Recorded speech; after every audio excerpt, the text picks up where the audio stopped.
Halo guys, kembali lagi di review kali ini. Ini apaan? Yang bisa ngalahin Liverpool mata. Gue kan nyari barang. Iya. Ya itulah, Liverpool sekarang is back bos. Kebalik. Ya. Seperti biasa di sini kita mau review pertandingan kemarin. Ini pasti banyak yang seru-seru. Sebelumnya jangan lupa kalian subscribe dulu ya channel Grombol, karena kita mau berapa le? 2026 1 juta. Itu dia. Walaupun agak tinggi bermimpi, tapi tinggi lah bermimpi apa? Shoot for the moon if you fail you land among the stars. Artinya? Tembak bintangnya, target bintangnya. Target Kalaupun lo bulannya. jatuh, lo landingnya di. Target bulannya. Oh, bulannya. Sorry. Shoot for the moon. Lo targetin naik ke bulan. Kalaupun nggak nyampe, lo nyampe di bintang. Itu Le, dia. kita Grombol OTW menang trofi sebelum MU. Iya. Apa tuh? Arsenal. Sebelum Sebelum Arsenal. MU. Apa tuh? Sebelum Arsenal. Kita masuk itu kan. Sebelum Kita kan Arsenal. masuk coy. Oh iya bener. Jangan lupa kalian voting juga ya guys ya, biar kita mendapatkan juara pertama kalinya setelah Tahun lalu kan kita gagal nih. Iya. Ya kan, tahun ini kita masuk lagi nominasi JMTV Award 2025. Ya, cara menangnya adalah kita butuh kalian Gromboys untuk bantu vote. Linknya kita taruh di deskripsi. Kita masuk ke nominasi kanal digital olahraga favorit. Ya kan, jadi Grombol harus menang tuh. Wajib. gas sama hype ya Le, ya. Iya, jangan lupa hype.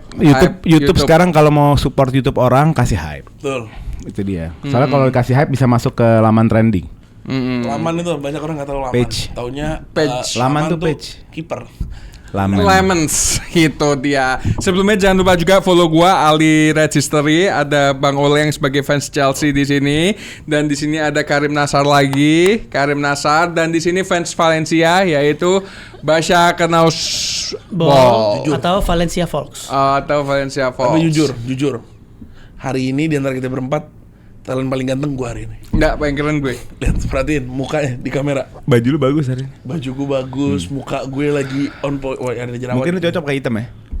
Iya gitu makanya. Cocok sama hati lu. Iya. Oke. Langsung aja kali ya ke game pertama ya. Di sini kita bahas yang menurut gua sedikit perlu dibahas dulu dari La Liga. Sedikit. Oke, mantap. Ya sedikit, karena menurut gua ini pertandingan yang menurut gua dari awal sudah pasti menang siapa itu. Dari Barcelona melawan Osasuna. Barcelona berhasil menang 2-0 lewat 2 gol dari Rafinha.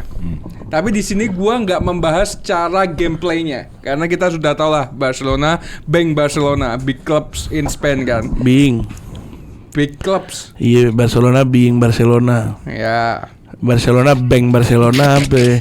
Barcelona nembak Barcelona.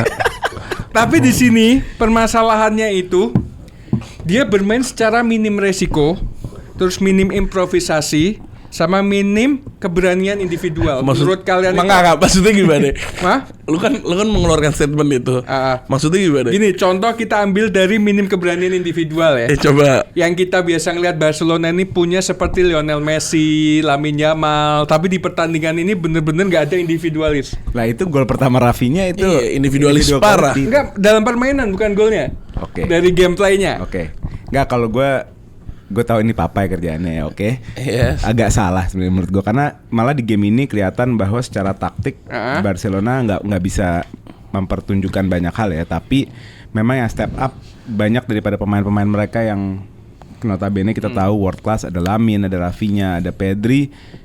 Hari ini tuh malah mereka nih yang nunjukin memang punya eagerness, punya keinginan tinggi, keinginan penuh untuk ngejaga jarak sama Madrid. Dan gue ngeliat mereka mendapatkan 2-0 ini nggak lain karena memang individual quality malah, kalau menurut gue gitu. Oke. Tapi lu ada ngeliat touch Pedri ya? Yang kemana? Yang poin mana? Yang di kotak box itu yang dia wah itu touch mewah banget jujur. Cuman I beg to differ. Maaf ya guys, gue masih di nerf sama mereka, oke? Diangkat Rim. Mic gue masih kecil. Diangkat Rim, kakinya maksudnya, angkat kaki. Lo abis ini bener gue angkat, bener. Apa namanya? I beg to differ question menurut gue. What happened bro? Wah gila Rim, gila. Kita bahasa Inggrisnya ini udah menyalur Rim. ketik 3 hashtag Adili Ali. Nah, apakah Pedri bisa memperlakukan hal itu nggak cuman di La Liga? Itu pertanyaan yang menurut gue bisa dibuka. Apalagi lagi diobrolin juga sama orang-orang. Misalnya itu main di Liga Prancis, misalnya itu main di Liga Jerman, misalnya itu main di Premier League. Apakah itu kan lo perhatiin, touch-nya dia emang mewah, gue akuin. Cuman Namun back-nya lawan, reaktifnya nggak ada. Anggapannya kayak dibiarin, kok dibiarin nih bola nih. Bola selama itu nggak ada nggak di jump in. Nah itu jadi gue mempertanyakan, bisa nggak nih dilakuin di liga lain? ya, tapi sampling satu momen nggak bisa Oh iya kan, justifikasi bener juga. kan. Cuman kan ini kita ngelihat kan, ini menurut gue makanya ngelihat ke bigger picture-nya adalah nggak cuma dari Pedri. Contoh McTominay doing his thing in Italy. Difference like Grim. Iya, maksudnya apakah ini banyak pemain-pemain yang kita lihat world class di luar? Apakah karena liganya atau karena individualnya? Nah itu menarik sih, itu topik sendiri tuh. Iya kan? Karena Ya, kalau itu lo bisa ngomongin itu, lo bisa ngomongin Barcelona 2010. Kalau gue ngomongin spesifik, Barcelonanya Pep bisa dipertanyakan kualitasnya karena hampir semuanya itu cuma bermain di Barcelona, kurang lebih ya. Ya kita ngomongin Busquets, Xavi, Iniesta, Messi, David Villa. Messi kan Siapa ya? PSG. Ya, Oh, oke lah. lupa ya. Messi nggak usah Kurang- dihitung lah. Messi kurang God. bagus berarti. Messi God lah, nggak usah Oh dihitung. iya. Maksudnya hampir semua pemain di tim itu kan yang serem-serem itu, hampir semua pemain yang terfokus di La Liga, Rim. Nah, itu bisa jadi topik. Artinya topik apa ya? Kita bikin topik debat sendiri lah kalau True itu. or false. kalau menurut gue bisa karena banyak sampling juga pemain di Premier League yang punya mungkin kualitasnya nggak sebagus Pedri, tapi dia pertama punya postur dan punya kayak turn yang kayak Pedri. Contoh misalnya Foden bisa tuh di Premier League. Bahkan ketika main deep pun dia bisa ngelewatin lawan lah ketika lawannya juga jump in ke dia. Jadi kalau ngomongin case Pedri menurut gua sangat bisa. Kalau tadi dispesifikin lagi di Kemarin kalau nggak salah, kalau nggak minggu lalu ada di Premier League golnya kayak gitu tuh. Dia nerima touch dari luar, dari luar. Dia orangnya pendek, siapa ya? Gue lupa. Jadi golnya adalah sebuah long ball dari belakang, diagonal. Dia nerima di kotak penalti dengan satu touch bersih, habis itu ditendang. minggu ini maksudnya minggu Kalau nggak kemarin. lalu siapa ya? Kalau ngomong ntar gue inget-inget ya. Oke. Itu terjadi tuh. Nah, Dan ngomongin case Barca juga tadi sedikit yang ngomong juga menurut gue sama. Kalau mungkin approach-nya nggak akan sedominan di La Liga, tapi mereka punya individual quality, Iniesta, Xavi dan lain-lain, Busquets yang bisa menurut gue tetap adaptasi ke Premier League. oh iya. Dan aslinya di starting lineup ini kan starting lineup menarik menurut gue. Ya. Di mana Rashford sama Rafinha main bareng kan. Ferran depan. Di mana Rafinha menjadi nomor 10-nya. Ya. Rafinha menjadi nomor 10-nya, walaupun sama Yamal tuker-tukeran dia. Iya, iya. Bermainnya tuker-tukeran. Jadi apakah Rashford layak masuk starting lineup-nya Barcelona sekarang atau masih ada di hierarkinya masih ada orang lain di depan? Nah, ini- Tergantung games menurut gua. Iya. Tapi Mau dibahas di topik lain juga. Enggak. tapi menurut gua kalau lihat interviewnya Hansi Flick itu benar-benar positif banget ke Rashford. Kalau nggak salah ada beberapa game yang dibilang dikasih tahu Rashford untuk lu di bench aja. Tapi Rashford ngerespon tentang ya udah nggak apa-apa, ini yang terbaik untuk tim supaya bisa Itu menang gue 3 baru poin. ngomong itu. Dia lagi dipuji banget secara Lagi mentality. dipuji. Iya. Ya ini Nggak menunjukkan perlu emang nggak preskon Siapa? si Rashford Ada, dia lagi dipuji. ditaruh bench gitu nggak preskon? Enggak ada. Malah dia bilang whatever you decide, Iya. boss, I follow, dia bilang. Dan ini Oh, bagi iya. membuktikan bahwa kultur itu sangat penting dan itu yang menurut gua di MU pun nggak pernah interview juga ya. Nggak pernah. Cuman Terus di MU selalu menunjukkan kalau dia tuh problem dia kan cuman dia suka ke TCC. Terus dia Gua nggak suka bilang pergi malam. dilempar dari bus gitu Iya, nggak, Mat? Problemnya kan itu doang. Dilempar dari bus gitu, dia nggak ngomong dari gitu. bus. Nggak press con, terus nggak ngomong saya seperti dilempar dari bus. Iya, saya seperti jadi Enggak. ya masih jadi dilempar trobi- dari bus. Mau salah Mau kan salah, iya. kan Oh ya Allah. Guillaume-nya throw me under the bus. Romi under the bus ya. Siapa? Nah, Gila. dengan Emang permainan beda level Barca seperti ini, menurut kalian apakah dia masih bisa untuk menstabilkan permainan, performa dia sampai akhir musim? Sangat bisa. Siapa? Barcelona. Oh bisa. Apalagi Tapi dengan tapi Rafinha bukan sampai fit. akhir musim ya. Menurut gua Madrid yang akan kita bahas setelah ini juga bakal pick up momen, bakal pick up form, tapi bukan bulan ini. Jadi momentumnya Barca nih mungkin sampai momentum Barcelona sampai Januari untuk ngumpulin poin, jaga margin gitu. Tapi kalau ngomong sampai akhir musim, Real Madrid bakal nyusul dan Barcelona akan menemukan kerikil-kerikil lain juga gitu menurut gue. Tapi menurut gue selama Barca bisa maintain pemainnya, kayak contoh sekarang kan lagi sering banget dipakai tuh Eric Garcia tuh malah yang jadi pakem kan. Entah itu duetnya Frankie De Jong atau Pedri, tapi Frank Garcia ini emang dipakai. Eric Garcia dipakai untuk rest defense-nya Barca juga, membantu lah walaupun masih kadang kebobolan tapi sangat better dibandingkan beberapa game sebelumnya. Jadi selama Barca memainkan pakem yang balance seperti ini, Gerard Martin sama Gubarsi juga duet di tengahnya juga bagus banget backnya, complement each other lah menurut gue. Balde udah balik, bisa jadi overlapnya. Koundé juga menunjukkan hal yang sama. Ya gue rasa mungkin gue agak setuju sama statementnya Gundo sih. Kalau Barcelona bisa keep the balance kayak gini, dan Madridnya juga kan masih agak oleng kan, maksudnya dia masih belum ketemu pakem yang clear lah. Ya kayaknya Barca sih all the way to akhir musim ya. Gue nggak setuju. Kenapa? Karena kalau Real Madrid walaupun mereka oleng, mereka mereka punya bench kedalaman tuh bagus. Jadi di sisi lain Barcelona lu lihat kalau nggak ada Gerard Martin mau kemana? Gitu loh. Kalau nggak ada Balde, nggak ada Gerard mau pakai siapa? Gitu loh. Jadi problemnya Barcelona dengan banyaknya pertandingan itu nanti kalau ada yang cedera menurut gue. Gitu. Depan nggak ada isu, tapi gelandang sama belakang Barcelona ini nggak boleh bergerak. Mereka ganti satu aja berubah game. Lo perhatiin, mereka ganti satu pakem di 2 pivot sama 4 defender berubah game. Di sisi lain Madrid berapa kali mereka ganti duet kombinasi center back, ganti full back, ganti DM berkali-kali. Ya memang shaky tapi masih bisa gitu.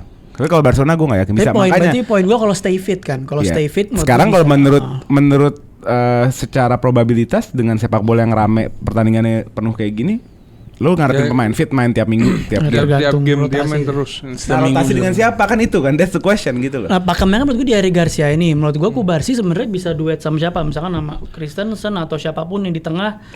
Christensen kurang lama-lama juga. Nggak pernah dipakai. Enggak, tapi maksud gue sebenarnya pakem yang penting ini di Eric Garcia-nya ini.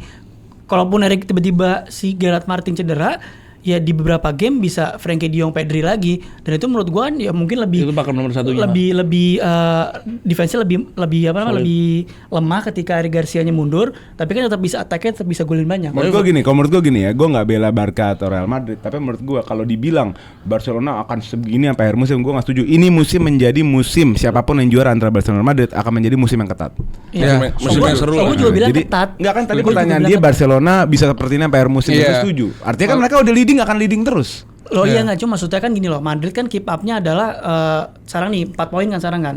4 poin, jadi bakal 4 poin, Barca drop 1 poin, tapi ntar menurut gua decider itu di El Clasico. Iya, cuman itu bakal menjadi penentuan. Sampai saat itu kalau gue ya sampai saat itu akan ganti-gantian. Barca akan lebih unggul. Ya, sebagai fans juga kita berharapnya ganti-gantian karena untuk bagian serunya. Keseruan ya. Nah, kalau kita ngomongin tentang defense nih, ada satu tim juga dari La Liga yang defense-nya tuh banyak yang cedera juga. Terutama bukan lini belakang juga, tengah, depan itu banyak yang cedera. Tapi dia masih bisa memaksimalkan pertandingan dan menang. Apalagi di ini dengan Real Madrid melawan Alaves dengan skor 2-1. Di sini gua mau ngasih tag applause ya. So proud of Kylian Mbappe. Gila ini pemain le.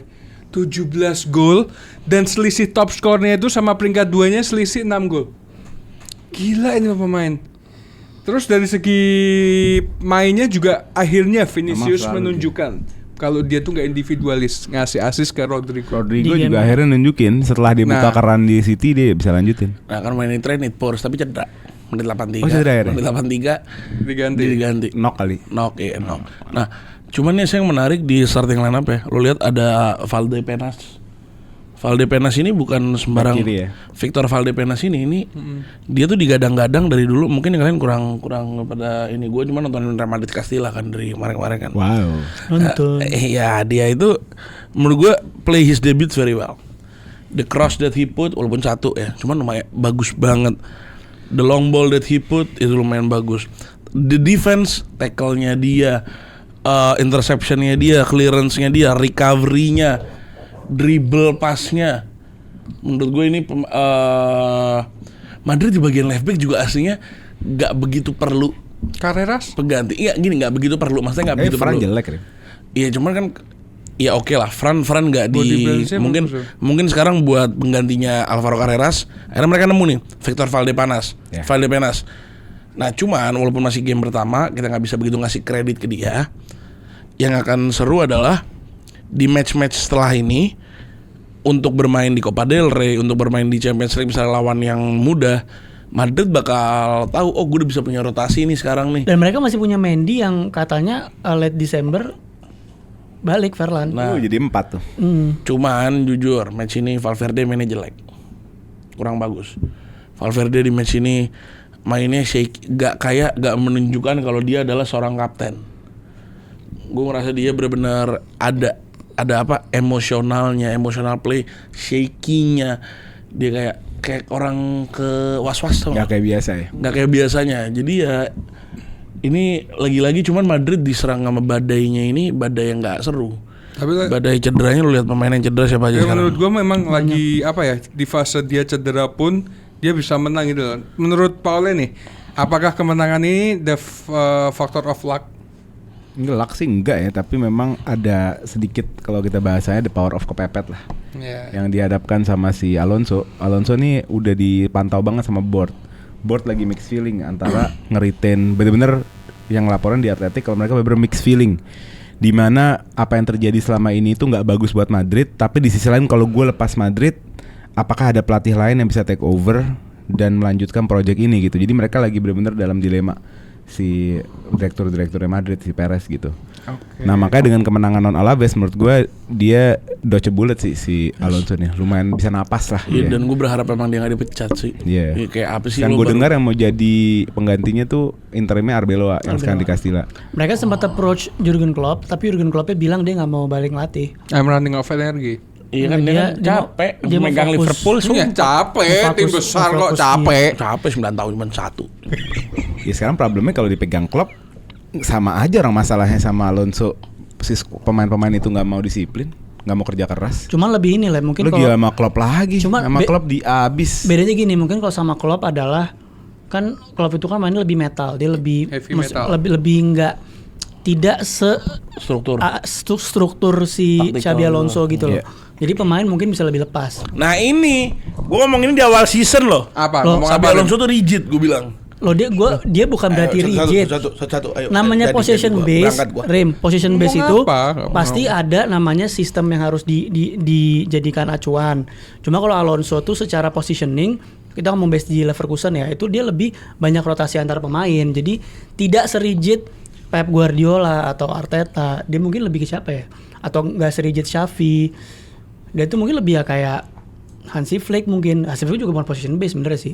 Pokoknya dia lebih banyak rotasinya. Cuma kalau kita compare ke kayak Klopp, misalkan yang mainnya lebih metal, direct, Unai Emery misalkan, pelatih-pelatih yang kayak gitu tuh, dia nggak terlalu mikirin struktur banget. Yang penting cuma ototnya diuji.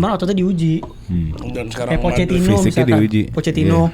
Nah dengan rate cedera yang sekarang, kalau masuk tambah bubar. Hancur ya. Terakhir untungnya possession football, untungnya sepak bola rigid versi Karim, itu harusnya untungnya adalah lo menurunkan rate cedera lo. Karena nggak terlalu banyak menguras energi. Tapi nggak terbukti di sekarang di dia. Semua. Nah sekarang pertanyaannya adalah apa yang harus dilakukan Xabi Alonso ketika mengetahui pemain-pemainnya ini banyak yang cedera nih? Maksudnya mau dirotasi atau gimana? Tapi setiap pertandingan ini kok sesering itu ada pemain yang cedera gitu? Ya kalau cedera terlalu kompleks ya, sumbernya dari mana? Tapi gue lihat Xabi Alonso cukup berani untuk membuat kombinasi formasi yang gue lihat hampir setiap game Madrid kalau gue lihat hampir nggak ada yang sama formasinya gitu. Ya? Nah ini kan ada pisau bermata dua sebenarnya, sama kayak di Chelsea gitu. Pisau yang sisi satunya adalah oke, lo menyelamatkan fitness pemain lo, tapi sisi satunya adalah lo nggak bisa membangun chemistry secara maksimal gitu. Nah sekarang mungkin masuk kepada Desember Januari ini Alonso sudah harus menemukan paling tidak 80% daripada struktur timnya itu siapa yang akan main starting line up gitu. Contoh kalau misalnya center back ini kan sampai sekarang nggak jelas nih. Haistan, Rudiger, Militao, Asensio gitu loh. Nanti di saat empatnya fit, di saat semuanya kembali, lo udah harus tahu dua yang utama tuh siapa.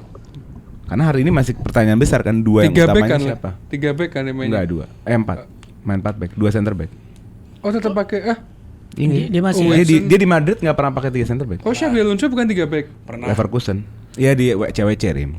pernah tapi nggak sebanyak 4 lah, lebih Enggak. banyak 4. Iya. Enggak di CWC pun dia langsung naik ke 4. Dia langsung mulai 4-3-3 juga. Iya mungkin misalnya 4 ya Iya, 2-3 kali lah, iya, langsung iya, hitung lah iya. 2-3 kali lah. Nah itu dia harus nemuin tuh duetnya Pakemnya. siapa, karena duet center back itu paling penting. Duet center back dan kiper tuh paling penting kalau menurut gue. Nah kalau kita ngomongin 4 back nih, sekarang ada tim juga tetangganya yang sekarang menggunakan 4 back juga. Diego Simeone. Nah, itu kan dia Atletico biasanya 3 back, Madrid. sekarang 4 back. Sekarang 4 back. Kemarin dia menang lagi. menang melawan yang jersey-nya dipakai sama Barca sekarang. Valencia. Bener nggak Le omongan Nane kemarin Le? Degradasi itu. Yang gue bilang kalau ini nggak mungkin bantai juga karena Valencia dari lini tengahnya kuat. Nah sekarang terbukti nih. Kapan nih lu ngomong nih? Coba cek. Iya. Coba dicek. Oke. Nih, Gil. Nah. Ada. Nah, sekarang Atletico itu lebih reaktif daripada agresif. Mereka merespon pertandingan, bukan mengendalikan penderitaan lawan. Menurut kalian nih, paham gak Rim? Gue gak paham ya. Enggak, jadi kan dulu itu dia tuh lebih Ya, apa ya? agresif itu kan proaktif. Sekarang nggak proaktif, sekarang reaktif. Reaktif gitu. Dia bisa mencari momentum. Nggak punya kontrol. Bisa Lack of ngontrol control. ball gitu. Oh, reaktif. Jadi mereka Reaktif. datang ke lapangan itu tidak dengan suatu setup yang clear, terus mereka mainin, ngerti nggak? Tapi mereka itu hanya mengantitesis apa yang lawan Lakukan. jalankan. Bukan. Nah, menurut Basya dulu nih, gimana pertandingan antara Atletico lawan Valencia ini? Kalau menurut gue di match yang ini seharusnya jadi match yang sebenarnya mudah sebenarnya harusnya. Karena kita tahu Valencia juga lagi nggak di perform terbaik. Tapi di sini yang gue ini banget Koke menurut gue tampilnya bagus banget. Sorloth juga main cukup bagus, cukup oke. Tapi Molina menurut gue agak jadi sisi yang kurang di sisi kanannya Madrid, banyak dieksploitasi. Tapi overall menurut gue win is a win sih, maksudnya bisa menang 2-1 itu bagus untuk nge-push ke atas ke Madrid sama Villarreal sama Barca. Cuman kan aslinya yang diinin Molina tuh bisa main jelek. Ya pertama saya juga emang bukan Molina lah starting back-nya, kan Lorente cedera kan. Sama ini ya si Pubil ini nih. Kenapa? Pubil ini kan dia cuma main di Atletico setahu gue 5 match deh. Dia 5 match main anak dia. akademi dia. Anak akademi, dia ngasih assist di match ini. Dan Cuman, dia sebenarnya naturally right back. nah bukan center iya, back. gue ngerasa kejelekannya Molina juga karena pairingnya dia juga bukan pairing biasanya dia. Bukan pairing biasanya, jadi ya wajar di match ini Molinanya jadi shaky karena di sampingnya bukan Jimenez berarti ya. Harusnya Lenormand. Lenormand. Tapi Hanko gue suka banget permainan Hanko di kemarin. Hanko bagus banget mainnya. Kalau gue sampai sekarang ya, gue nggak begitu percaya dengan Sorloth starting 11. Why? Gue percaya di super sub. Pemain super sub dicari itu. Setuju sih. Diogo Jota almarhum. Setuju. Karena presence yang gede dan cukup cepat kayak dia itu kalau dimasuknya di pertengahan game atau sepertiga akhir game itu menjadi benar-benar jadi daya gedor. Sedangkan kalau dari awal musuh terlalu banyak antisipasi, Sorlothnya juga sering buang-buang peluang, akhirnya dia mentalnya drop sendiri. Dan akhirnya di game kemarin mereka pakai cheat lagi kan, Griezmann gila. Dan Valencia menurut gue sebenarnya kalau dari gameplay kemarin, tadi gue bilang seharusnya Atletico bisa menang mudah kan, tapi Valencia di sisi lain ngasih gaya gedor juga, bahkan dia lebih ngedominate menurut gue secara possession, dan dia juga kalau kita ngomongin XG peluang-peluang yang dihasilkan juga cukup besar, bahkan lebih besar dibandingkan Atletico Madrid. Cuman banyak peluangnya itu kebanyakan off target, ada beberapa 2 peluang lah yang dia on target, tapi kebanyakan tuh dia nggak off target lah, nggak ke gawang. Dan Basya fun fact ya, gue mengikuti Atletico musim ini nggak ada satupun lawan yang gampang Bagi Atletico. Berarti dia mempersulit diri sendiri berarti. Semuanya mereka struggling. Semuanya. Nah, kenapa? Karena lack of control, terlalu banyak turnover, terlalu terburu-buru.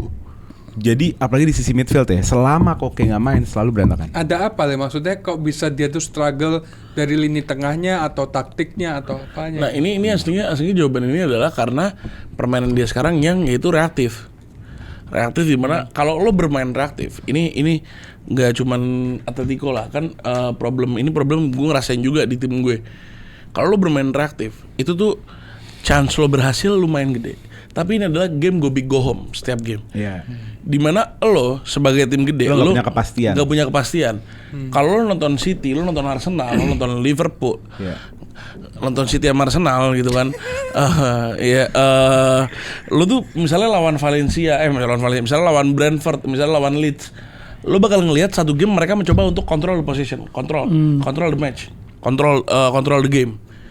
Dimana kalau lo sebagai stature lo adalah tim gede, lo bermain reaktif, lo ketemu lawan yang emang dia nggak mau keluar juga, itu tuh bakal problem. Makanya kenapa sekarang lo lihat Iraola lumayan struggle, karena Iraola base permainannya adalah membikin game reaktif, membikin game chaos. Dimana maupun dia lawannya kebuka, lawannya ketutup, dia mencoba untuk create chaos di sana. Di saat lawan nggak menggigit permainan itu, di saat lawan nggak tertarik Struggling. dengan itu, dia bakal struggling. Itu yang terjadi di Diego Simeone. Makanya kenapa setiap match lo nggak ada convincing untuk ini bisa menang apa enggak. Karena itu semua permainannya adalah dengan taktik lawan begini kita habisin. Lawan sekali salah kita punish. Lawan sekali salah kita punish. Nah itu nggak bagus. Dengan Llorente cedera, dengan kalau Llorente cedera, Baena cedera, Baena Watabaini, Diego Forlan. dan Diego Forlan. Nggak sekalian David Villa. lanjut. ya cuman it's a good win lah. It's a good win. Yang fun fact menurut gua tapi squad depth yang dibikin sama Atletico ini bagus banget loh. Squadnya bagus, gue suka squad. Squad depth. Asal Lenglet jangan main ya. Iya kalau Lenglet kan. Siap main kalah, Rin. Jujur Susah siap main. gue baru ngeh. Artinya tuh ada Raspadori ya. Ada sadar. Ada Gua baru Raspadori ngeh loh. dari Atlanta. Berarti striker dia tuh tiga-tiganya lumayan banget. Ada Alvarez, Sorloth, Iya. Raspadori, Griezmann. Griezmann. Baena Gila juga loh. Baena Tapi juga Griezmann bisa main di punya atas. MV, Iya. Mat. Apa? Griezmann bukannya nomor 10 ya? Itu masih bisa jadi striker. Nah, dia bisa kalau jadi false di nine. ya ganti-ganti kadang di deep kayak Alvarez lah. Dia bisa 9, bisa turun sedikit. Kita tahu Atletico Madrid adalah tim yang benar-benar squad depth bagus. Nah pertanyaannya sekarang dengan squad depth sebagus ini, kalau lu bisa sih setiap match gak convincing. Ya ntar lihat aja nih ownership yang baru. Iya, ini Ownership yang baru Apollo ini kan ngambilnya majority kan. Mereka bakal punya say kan sama Simeone. Artinya tenure-nya Simeone yang sudah berjalan 14 tahun worth it untuk dilanjutkan apa enggak gitu. Apakah tenure Tapi culturally secara akar ini agak susah untuk agak berat ya, Simeone. colisme. By the way, ternyata Kita tahu di Indonesia coli juga susah gimana di luar. Tapi kalau secara footballing mungkin Saatnya. mungkin saatnya Menurut gue dia saatnya dinaikin jadi direktur gitu. jadi direktur. Itu mah ke Premier League latih Newcastle misalnya. Menarik tuh. Pecah itu kan di Newcastle chaos gitu kan. Simeone dibanding Eddie Cuma Howe. masalahnya dia nggak ada akar ke Inggris. Kayaknya bahasa Inggris pun nggak bisa, setahu gue. Tapi kayaknya dia mau sih ke Premier League ya. Berat juga kalau nggak bisa bahasa Inggris. Bisa lah bahasa Inggris. Nggak bisa. Pas pakai preskon translator. Ya kayak Oh itu pas preskon lawan Champions Juve. League pakai bahasa Iya dia pakai. kayak Unai Emery dulu lah ya. Struggling di awal gara-gara bahasa kan. Iya. by the way, Villarreal ternyata masih nyimpen 2 pertandingan. Udah buat apa juga kita bahas maksudnya Villarreal ya. kalau misalkan 2 pertandingan ini menang, Villarreal kalau 6 poin. Real Wah, Madrid 4-1 sama gila. Madrid. ya makanya Real Madrid Enggak turun. 4-1. Enggak dong. 4-1. Kok 41 sih? Orang 35 sekarang. 35 tambah 6. Oh iya benar. Ya peringkat 2-nya Villarreal, Real Madrid turun. Nah, sekarang waktunya kita membahas yang sangat-sangat istimewa, yaitu apa, Karim? Premier League. Kapan Ali kita gebukin? Nah, dari sini kita mau bahas dulu antara Chelsea versus Everton. Nanti kalau mungkin dari segi pertandingannya Pak Ole yang menjelaskan ya. Oke. Tapi di sini tadi saya sudah mencatat sendiri ada beberapa argumen yang perlu diperdebatkan dan perlu dikasih cerahan sama fans-fans Chelsea. Bagaimana penampilan setelah bermain dari awal Cole Palmer? Apakah dia sudah back on form atau masih proses untuk prime-nya? Itu yang pertama. Yang kedua, kenapa Maresca masih mempercayakan Gittens dan Garnacho daripada Estevao? Satu-satu Jing, pertanyaan kayak begini pertanyaan jawabnya susah deh kasihan. Oh iya. Oke. Dari itu dulu Pak Ole. Palmer. Ya. Iya Palmer kan cedera cukup panjang. Jadi menitnya benar-benar diatur. Kemarin kalau lawan Atlanta dia nggak dipakai. Itu purely memang mau diatur menitnya dan di kacamata Maresca Premier League lebih penting dan Cole Palmer itu diperlukan di Premier League dan kemarin dia membuktikan bermain sekitar 50 menitan. Tapi jujur kalau Palmer lanjut kemarin Palmer main lebih dari 50 menit. Menurut gue dia bisa lebih bagus. Kenapa? Di babak 1 dia mencoba create berkali-kali, mencoba buka ruang, mencoba memanfaatkan ruang. Tapi teman-temannya bapuk, khususnya Enzo. Enzo tuh yang menjadi saluran bola. Banyak mampet di Enzo kemarin. Jadi Palmer pun ngasih gestur-gestur yang cukup negatif lah kemarin ke Enzo. Babak kedua Enzo-nya udah getting better. Enzo-nya clicking, Palmernya cabut. Tapi it's okay. Comeback dengan 1 gol setelah cedera, I think it's a good start. Fokusnya kan kita sampai game ke-38 kan, nggak 1 game. Iya. Tapi kalau ditanya Palmer is back sih ya belum lah. Maksudnya kita hanya merayakan bahwa harapannya Chelsea yang icon jagoannya Chelsea udah balik nih gitu. Sebenarnya pertanyaan justru malah dan itu kayaknya keresahan yang Anda juga alami ya oleh Joao Pedro sih. Maksudnya apakah ini saatnya Januari ini Chelsea keluar lagi untuk beli satu striker lagi? Yang gue denger nggak gitu. Yang gue denger Chelsea nggak mau ngeluarin duit Januari ini. Oh iya. Makanya gue agak stres juga sih. Gak mau ngeluarin tapi mau ngejual apa enggak? Ya kalau ngejual nggak beli. Lah enggak, kalau ngejual siapa tahu dia nggak mau ngeluarin duit. Oh ini cuman dia kalau misalnya ngejual main kan pemain masih ada. Ya kalau ngejual kita nggak tahu ya. Kalau ngejual kan masih ada 90 tergantung pemain nggak kepake kalau kan. ngejual kan tergantung peminat kan. Kita nggak pernah tahu kan. Tapi secara niatan untuk revamp atau nge-upgrade squad tuh katanya nggak ada di Januari ini, kayaknya mau nyantai. Berarti fix nggak beli pemain? Ya mungkin nyantai dengan 1 signing ya. Tapi gue juga belum clear 1 signing. Tapi Yang gue dengar kental malah midfielder signingnya. Bukannya kayak kemarin here we go juga lah Ya Chelsea. bocil-bocil gitu. Oke. Kita semua sekarang Nggak, tapi menurut gua kalau emang ada yang bisa dijual sebenarnya kan Delap cedera ya. Sebenarnya bisa dijual walaupun menurut gua pemain ini kayaknya dengan ekspektasinya dia perform sesuai ekspektasinya menurut gua. Guyu maksudnya emang dia bukan pemain yang bakal dibilang lu bakal jago banget enggak, tapi setiap dia perform di penglihatan gua dia ya tampil sesuai ininya dia lah. jangan dijual. Nah, Jangan jual lah pemain kayak gitu, bukan, sayang. justru kalau dia dijual dan dia punya value misalkan 20-30 juta kan Chelsea jago jualan nih. Bisa ngejual pemain dengan harga 20-30 juta, ya mungkin di situ Chelsea bisa ngedatangin menurut striker gue baru. malah pengen nahan Giu. Menurut gue untuk menjadi Delapnya cedera, Paul, nggak mungkin dijual. apa? Delap nggak mungkin dijual dong. Cuman Giu salah satu Enggak, pemain yang sub player oke banget. Umur 18 santai. Ya kalau dijual lu jadi punya upgrade, Joao Pedro-nya ke bench kan juga suatu hal yang upgrade dong. Giu menurut Ya, kalau gue it's a itu- promising player. A very promising player. Giu. Ada alasan bahkan sama Mahrez. Ngomongnya pada ribet banget. Gue udah bilang. Yang pertama nggak usah dibaca. Giu. GIU udah. Giu. GIU udah. Giu. Nah, Udah Giu. si Guyu ini menurut gue Giu. Lu stand up dari Wanji. si Giu ini Jangan cubit kepala jantungnya juga. Sini berantem. Iya, Giu ini adalah pemain yang sangat pas di skuad Maresca sekarang. Di saat lo Delap lo nggak bisa cedera ya, kalau nggak cedera pun kita anggap cedera pas main. Joao Pedro yang cuman bagus spesialis dari season ke season di Premier League, cuman bagus di awal season, selalu seperti itu loh Mat, seperti itu Sudah Mat. banyak orang yang kena perangkap di Yes. FPL dari zaman Brighton. Dan saya naruh di prediction dia top scorer loh. Cuman itu gimana ya, saya lupa kalau misalnya Joao Pedro gini ya. Sekarang butuhnya Chelsea butuh nambahin, bahkan nggak usah lo jual tapi lo tambahin. Berarti punya 4 striker. Nggak masalah. Nggak masalah. Kan gaji kecil-kecil, bocil-bocil, santai aja. Ya maksudnya kan kondisinya dia nggak mau spending. Kalau dia mau spending ya terserah. Jual ini STV 20 juta MU nampung. Nggak cuma Ngomongin masalah STV. Kenapa Maresca masih Oh iya, salah satu mempercayakan? enggak, tadi masih nyambung. Sebenarnya kenapa nggak ada opsi pembelian? Karena dipercaya juga Neto bisa bermain di tengah. Pantes Gitu. Mat. Dan menurut gue lebih bagus daripada Pedro Memang lebih sama bagus. Delap. Lebih bagus sih. Mendingan tengah. Iya. Kenapa Le? Apa? Kenapa?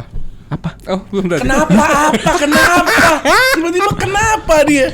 Kenapa Maresca ini masih mempercayakan Garnacho sama Gittens? Padahal kita tahu semua STV penampilan performanya luar biasa, tapi di pertandingan kemarin dia cuma dimasukin 10 menit saja. Nggak luar biasa. Kemarin 10 menit mana jelek.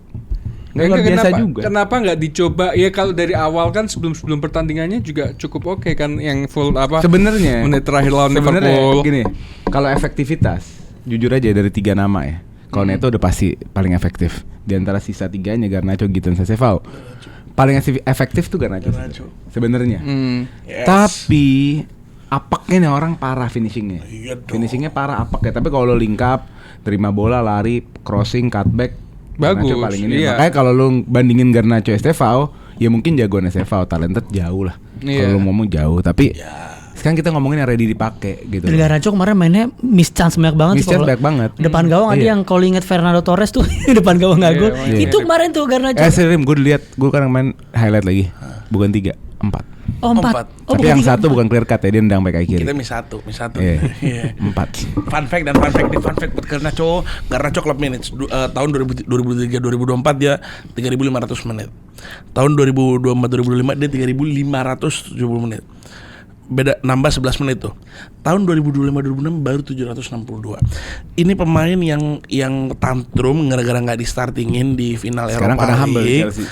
Iya, dia nggak tahu dia sehoki apa, sama MU dikasih lu main terus deh nggak apa-apa. Kayak begitu. Lu main nggak apa-apa walaupun emang lawannya Anthony sama Sancho, iya. Cuman oke deh lu main. Sekarang nih ngerasain kalau misalnya lu tuh nggak sejago itu. Garnacho tuh. Tapi enaknya lu punya Garnacho gini. Dia 4 game main jelek. Game kelima tuh wajib lu main. Sekarang di game kelima tiba-tiba 2 assist. Tiba-tiba dia gimana? Itu pasti deh. Berarti Pasti dia harus dia dikasih pacuan kayak gitu, Ri. Dia tuh model Adel Tarap. Adel Tarap tuh Adel pemainnya. Jangan sama ada Tarap jago banget Rim. Gua bukan produktif. Ada Aktivitas tawat ya. juga sama, emang produktif tonton ya? tuh ada Enggak, tapi Tarap. kalau Main secara nonton. performance ada Tarap tuh konsisten mainnya begitu. Iya, entertaining aja. Entertaining. Adel Tarap si Roy Hudson yang di KPR-nya siapa sih? Oh, KPR ya. Dulu KPR. terus pelatihnya anjing. Mancini. Hari Reknap Hari Ratnap kayaknya Hari Ratnap. pernah di sono juga sih. Kayaknya Hari Ratnap. Pokoknya ya lo pernah di komen abis searching terus lo ngatain gua. Masa enggak tahu, Bang? Itu kan begitu kan ya. Lo sebut tuh nama, si dia bilang, "Namanya Adel Tarap." Dibilang Adel Tarap ya. Lu main bagus, gua mainin. Lu main jelek, gua mainin. Karena mau gimana caranya, gue pede nih sama lo. Nah, Garnacho tuh harus digituin aslinya. Dia bukan pemain yang bener bisa lu pastiin dia itu minggu ini gue main nih, minggu ini gue enggak nih, minggu ini gue ini nih. Nah itu dia nggak bisa. Garnacho buat develop dia harus main setiap game. Karena dia biar tahu kalau misalnya Dia main jelek. gue nih main jelek nih di match ini, gue begini nih. Cuman di satu sisi dia tuh pisau dua belah durian. Pisau bermata dua. Pisau bermata duanya itu dia itu. Ih, lucu deh. Ayo tendang jantungnya please. Maaf ya Rim. Nah dia nih pisau mata dua belah matanya ini adalah di saat dia bermain terus dia bakal egonya tinggi kalau dia nggak ngegolin 4 game 5 game dia bakal spesialisnya Garnacho masuk cut shoot Gakpo. segitunya deh. Ya apa efektif menurut gue. Makanya tadi Ali kan balik ke topik Ali. Ali nanya kenapa nggak STFO. Menurut gue banyak faktor kenapa nggak STFO. Fisiknya yang masih muda, mentalnya yang masih muda, mainnya juga masih kadang bagus, kadang jelek. Jadi SFAO juga harus di humble menurut gue. Mungkin musim depan kali ya yang Gak bagus musim banget. depan, Ya. nah mungkin nanti di April lebih ini nggak perlu musim Tapi gue mau ngebawa ini sih dari sisi Everton. Menurut gue Everton mainnya bagus banget dan kemarin ini juga banyak miss chance forwardnya, banyak chance yang dia nggak klinis. Spurs.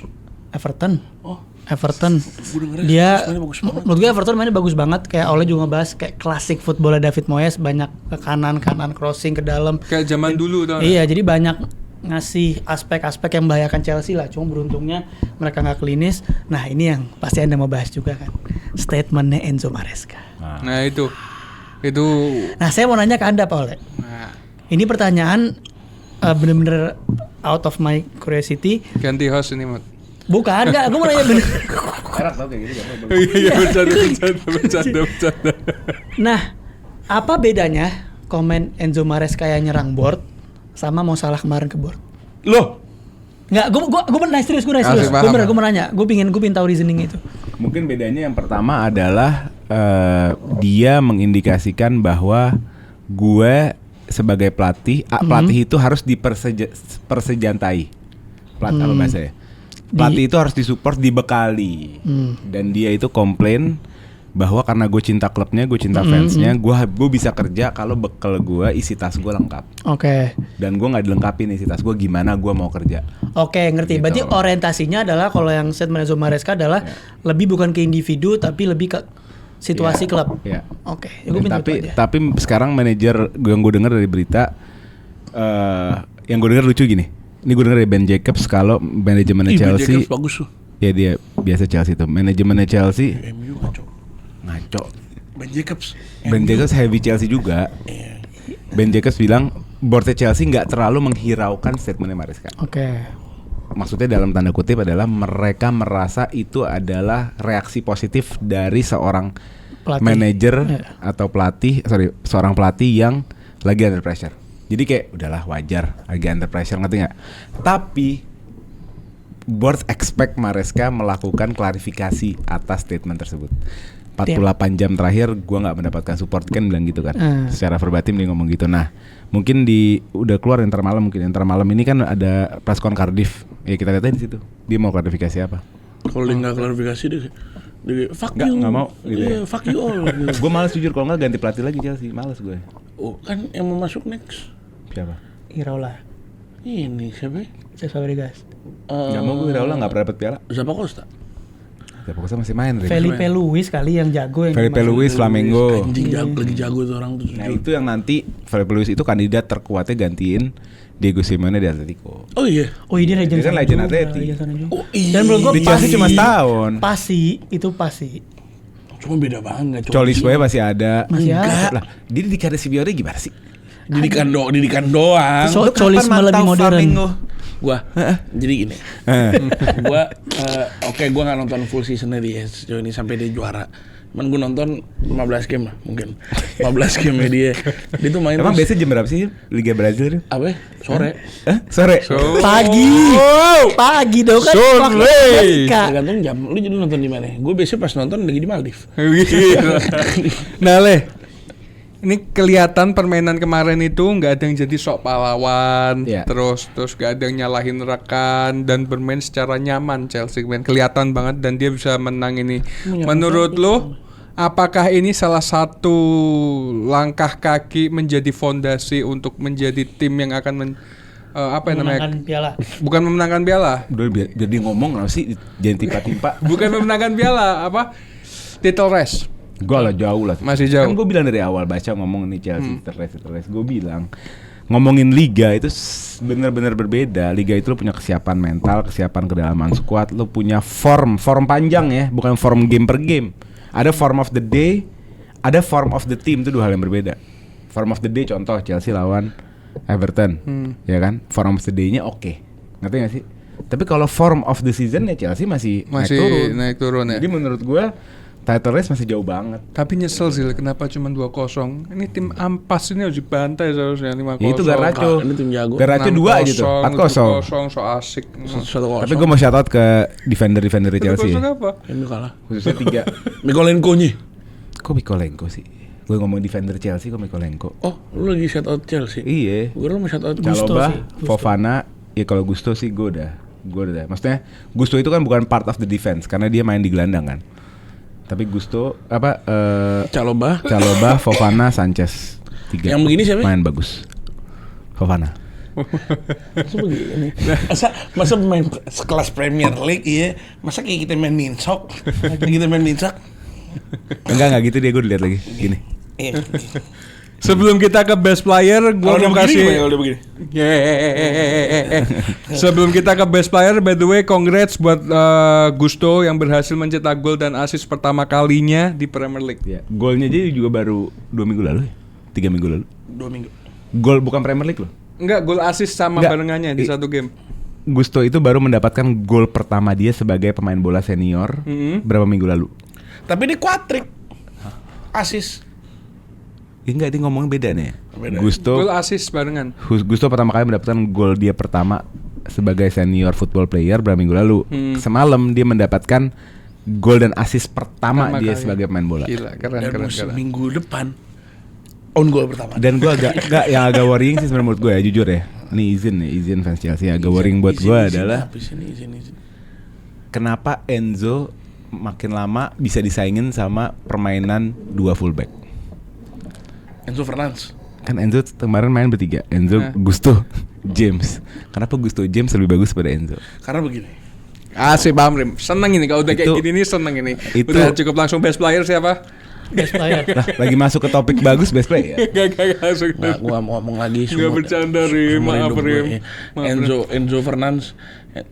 Enzo Fernandes ini pemain yang menurut gue kita lagi-lagi di miss profile di Chelsea. Setuju. Sangat miss profile. Itu emang kita nih kalau misalnya baru mau ngomong bab Chelsea ya. Misprofile-nya Enzo karena ini sniper. Nah, posisi berarti. Dia bukan apa kalau orang perang yang maju ke depan, bukan rush apa namanya? Bukan. Kalau rush itu apa tuh? Yang bukan rush. ini. Enggak. Jadi Yang rush apa tuh? Enggak. Tentara kalau yang rush ke depan. Nggak tahu namanya. Ketua. Ya Ini. pokoknya ngerti kan lo? Private. Tahu. Iya pokoknya dia sekarang kan dipakai sebagai carrier, short passer, shooter, finisher, ya kan. Dan menurut gua dia itu sniper. Menurut gua pribadi dia itu sniper. Dia tuh larinya nggak cepat, Nice. ngerti kan? Short passingnya biasa aja. Better than Ugarte. Dia sebenarnya mirip Toni Kroos dalam kutipan profile ya. Maksudnya dalam konteks profile. Profile boleh dong. Lah gue diem doang kenapa yang emosi sih? Lu melotot. Bahkan kamera nggak Lu di nggak gue. percaya, lu nggak percaya penelitian kalau mimik muka itu memiliki arti. Iya, Kamera bahkan kamera lagi nggak di gue loh. Orang nggak tahu gara-gara dia. ekspresi gue kayak gimana. Iya itu maksud gua. Menurut gua dia profile itu mirip Kroos sebenarnya. Ya lo bayangin Kroos suruh ngedribble, suruh maju ke depan, kan aneh Iya. menurut gua. Ya. Kok ada respon? Iya, gua udah selesai. Oh, udah selesai. Gua lagi dengerin. Tak kira masih ada Masih ada lanjutannya. lagi. Iya udah selesai ya. Iya. Oke. Oke. Ya mungkin. Hah? Mungkin setuju gua. Gitu. Itu adalah misprofilnya itu benar. Ya oke Berarti lah. ya berarti harus ada yang dikorbankan antara Enzo dan Caicedo berarti kalau ketika main dong. Ya enggak lah bisa berdua sebenarnya. Ya kalau dua-duanya pasif di belakang, Lo nggak perlu main 2-10. Soalnya faktanya kan dia bermain 2-10 si Maresca. Di Ya, kanan berarti half nggak- space. berarti nggak mainin Di half space kanan si nggak mainin di half space kanan si Palmer, half space kiri si Enzo. Nah, Enzo nggak perlu main di situ. Atau dia lebih bagus main jadi apa namanya? False winger. Dia main di pinggir kiri. Pinggir kiri untuk nge-whip bola, nge-cross Tapi bola. paling nyaman tuh main di kiri. Iya, kan karena dia natural kan. Kalau dia mau cross, dia natural. Emang dia Kalau kayak mau cross. kiri. Karena dia main di kiri, lo naturalnya kan cross back kanan. Kalau di kanan anak-anak dari kiri nge-crossnya. iya kan. Iya, in swing. Misalnya di sini nih. Iya. Bolanya dari sini. Mau diagonal lebih enak. Aduh diagonal apa lagi? Masa Astaga, diagonal. Rim. Diagonal. Ini diagonal rim. Jelasin Karim Ini vertikal rim.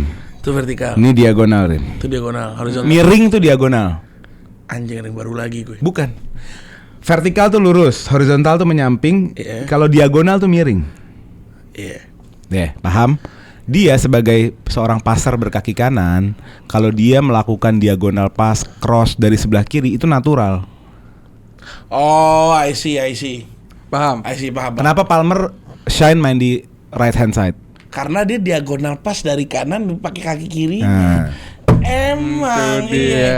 Jadi diagonal itu begini. miring. Iya. Diagonal tuh miring. Oke, langsung Saya aja. kalau tiap pagi suka diagonal biasanya. Iya. Wow. Oh, punya lo diagonal. Iya. Apa itu Rim? Kasih tahu Rim gak kuat. Tunjukin. Tunjukin Rim please. Sama-sama kita juga menunjukin Rim. Oke, langsung aja ke best player. Menurut gua udah jelas. Garnacho.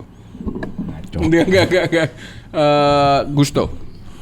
Ya. Gue juga di atas kertas Gusto sih, tapi gue mau kasih ke Wesley Fofana. Karena setiap Chelsea main clean sheet. Setiap dia main Chelsea clean sheet.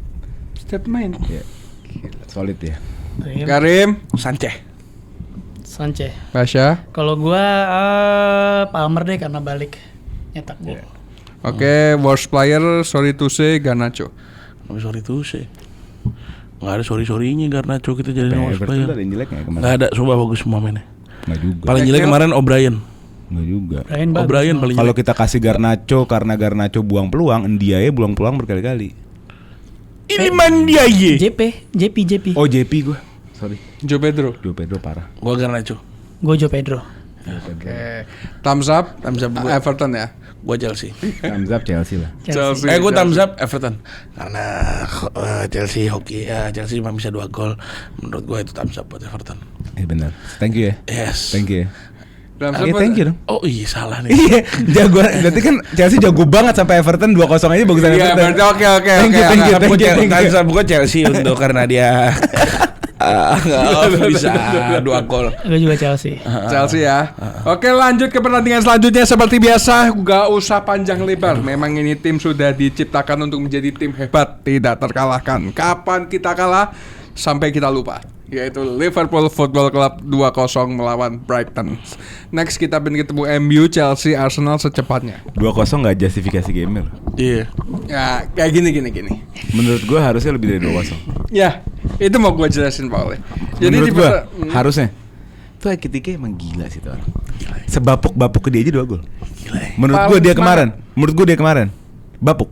Maksudnya bapuk pada relatif Standarnya pada dia. standarnya dia ya. Lu ngerti gak? Dia bisa bagging 3-4 gol itu. Ya gini deh, sebenarnya ya kita lihat performa Liverpool kan baru mulai membaik nih. Dalam 5 pertandingan terakhir kita nggak kalah. Kita terakhir kalah tuh lawan PSV. Tapi kalau secara permainan gue bisa big respect buat si Arne ya sebenarnya, karena dia tahu sekarang posisi Gakpo kan karena cedera, dia menggantikan Curtis Jones.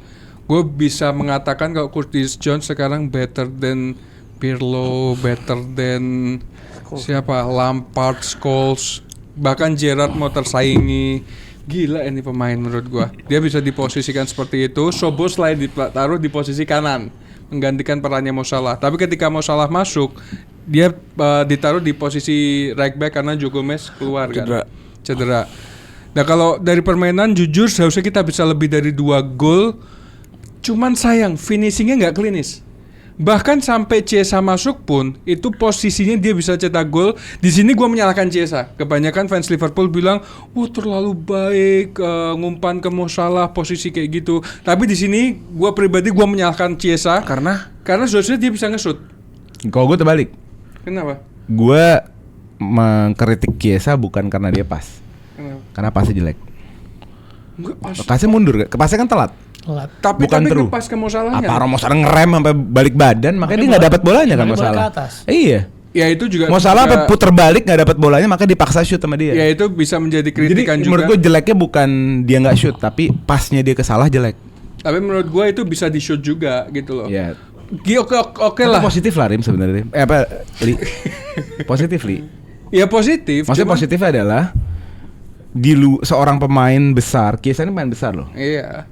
Seorang pemain besar masuk ke Liverpool nggak pernah dimainin.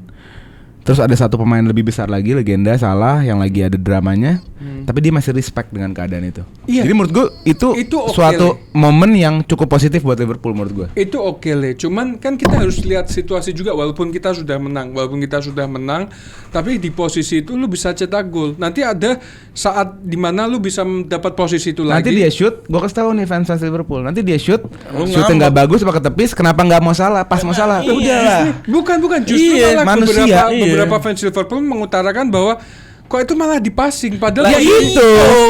Kesaurim. Iya, kalau misalnya dia nge-shoot, tiba-tiba tuh shoot nggak gol nih. Tiba-tiba nggak gol. Lu bakal ini harusnya Mo Salah karena itu. kita tahu Rim posisinya Mo Salah berat dijaga sama satu Iya, gue pemain seneng juga. banget. Nggak, pas gue gini loh. Gue tidak sinik sama beberapa orang ya, atau beberapa kumpulan orang ya. Tapi kok lu bisa menang 2-0, bounce dari keterpurukan, bisa kembali Mo Salah mesra lagi so far ya. Tapi lu bisa nge-capture momen kayak gitu, dijadiin sebagai unek-unek. Bukan Aneh. bukan Gue nggak unek-unek. ngerti sih lu. Aneh. Bukan, paham gak sih Le? Kayak Emang tim aneh. bukan untuk Itu bisa jadi topik aja menurut gue ya. Itu aneh. Bukan maksud gue cuman kan kayak apa ya, cuman cuplikan lah, kayak numpang lewat karena kita menang gitu loh. Cuman dalam artian ya kita boleh berbaik, cuman lihat diri sendiri juga. Jangan kelihatan baik. Gravenberch bagus, Ekitike bagus. Oh iya, makanya Wirtz walaupun gak gol assist bagus. Iya, itu- Kerkes yang perform Iya, juga. makanya ini belum selesai Akhirnya sebenarnya. Cuman sekali. gue nge-highlight aja bahwa memang Highlight. nggak ada pemain yang Tapi sempurna. jadi topik kan di kalangan fans Liverpool kan. Tadi lu bilang banyak yang ngomong. Nggak, Harusnya cuman dia ada satu fanbase. Lah berarti sama ini lu bohong kalau ngomong banyak yang ngomong. Kok langsung ditendang gitu Rim? Iya. Enggak, menurut gue kita skip aja. Tapi menurut gue momen itu adalah momen positif banget menurut gue.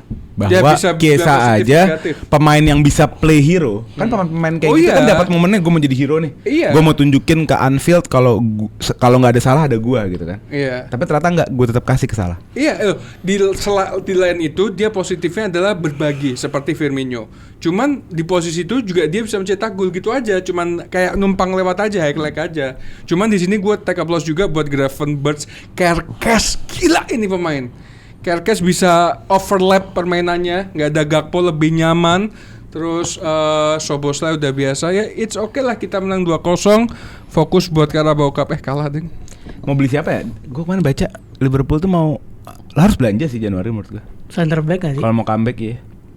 Cuman satu pemain yang menurut Ana tuh agak sedih sih, McAllister. Kenapa? What's wrong with him? Ya udahlah. Ya emang ternyata emang dia ngebuktiin kalau misalnya dia ternyata bukan pemain yang Bukan, Rem. lo tergabung dengan di season lalu adalah season terbaiknya dia. Season lalu di season terbaiknya, sekarang fans Liverpool pengen ngelihat McAllister yang sama di season Kasian ini gitu loh. dengan kondisi permainan sekarang. Lo nggak, kalau season lalu nggak ada Wirtz, nggak ada siapa sih, nggak ada Ekitike, Szoboszlai juga on and off banget season lalu kita tahu. Ya McAllister jadi mau nggak mau dia menonjol. Lo sekarang masuk ke di mana di tim lo ada Szoboszlai, di mana di tim lo ada Wirtz, di mana di tim lo ada Ekitike, banyak pemain-pemain yang Buat Tike. ada anjing Tike. Sekalian aja ada mereka semua. Lo masih mau mengharapkan satu orang yang dimana dia kemarin overachieve what he should do dengan pemain 35 juta. Menurut gue McAllister kalau di game ya, misalnya di FIFA ya, dia itu pemain all round, dia pemain bagus. Ngerti nggak lo? Tapi dia nggak punya specialty. Nah itu Menurut gue ya, kalau di FIFA kan ada badge tuh, ada kayak pinch pass. apa sih ya, kayak skill-skill gitu Yeah. kan. Nah, McAllister tuh kalau gue di mata gue tuh hampir nggak punya gitu-gituan sebenarnya. Tapi dia works aja untuk main bertiga, main berdua, itu works gitu. Tapi Gareth untuk Bale. ngangkat tim, ya bukan McAllister kalau menurut gue. Lagi-lagi pakai analogi Grombol, dia tuh Ryan Giggs. Gitu. Semua di compare ke Ryan Semua Giggs. Ryan Giggs, gila Ryan Giggs kalau nonton gitu banyak juga nih pemain gue nih. Tapi semua tim butuh pemain kayak gitu. Iya emang benar. All round yang bisa agak defensif ya gue gue agak naik ngerti nggak? Baca taktik bagus, memahami pelatih bagus. Jadi ya sebenarnya nggak usah isu li. Selama yang lainnya step up, dia main bertiga dengan Szoboszlai, Gravenberch-nya bagus, Szoboszlai bagus, no issue. Takutnya minder loh. Ngelihat kejauhan pemain minder. lain yang bagus. Enggak sih. Minder ganti, beli pemain lain. Iya, repot kesian, dia salah satu world champions juga sih. Sama Piala Lisandro. Dunia. Lisandro Enzo, juga. McAllister. Lisandro nggak waktu final nggak main. main. Terus menurut nih main ada timnya dari Dan dia di Argentina juga masih diandelin kok. iya. Masih diandelin. santai. Santai aja. Iya, Terus menurut lu Pasha, apakah dengan kemenangan 5 ini, 5 pertandingan terakhir tanpa terkalahkan karena tim besar ya, Karena tim nggak mau hebat. kalah. Apakah Liverpool akan terus step up dengan taktiknya yang diterapkan sama Arne, dan apakah Liverpool masih punya masalah? Menurut gua Membutuhkan masalah. kalau mau salah tetap kan sekarang perbicaraannya mengarah ke positif tapi ditunda sampai selesai AFCON kan. Nah kita nggak tahu nih setelah AFCON apakah situasi membaik atau memburuk lagi. Jadi menurut gua kalau salah sih gua nggak bisa komen sekarang karena percuma juga ya, karena mereka belum ngobrol lebih lanjut juga. Udah? Itu kan ngobrol pertama, abis itu kan dia mau ngelanjutin setelah AFCON. Ya si Arne pernah dikasih interview kemarin ini, ditanya apakah Musola akan kembali lagi setelah AFCON. Dia jawab dengan lantang yes. Iya, karena balik lagi mereka mau ngobrol. Nah, besok kan dia balik dari AFCON kan Januari transfer window. Kalau di situ dia ada titik temu yang akhirnya clear semua, ya dia bakal lanjut. Kalau misalkan enggak ya mungkin keluar, kita nggak ada yang tahu. Saudi. Nah, cuman kalau ngomongin apakah Liverpool harusnya balik lagi, kan sebenarnya dibenahin sama Arne Slot ini bukan secara taktik sebenarnya, tapi lebih ke tadi second ball-nya, duelnya, intensitas pressing-nya. Nah, gue ngeliat di match lawan Inter dan lawan Brighton kemarin tuh udah mengarah lebih baik, walaupun masih belum perfect, walaupun masih banyak kadang-kadang Brighton nyuri kesempatan menang duel, mereka bisa transisi, bisa counter gitu. Cuman kalau diperbaikin terus-terusan, jarak antar pemain dan lain-lain, ya Liverpool bakal step up.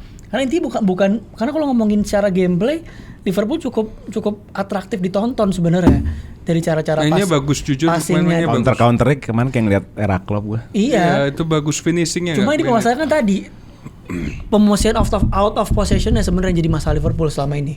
Bukan in possession-nya sebenarnya. Makanya semua pemain harus punya tanggung jawab dan beban yang sama dalam out of possession.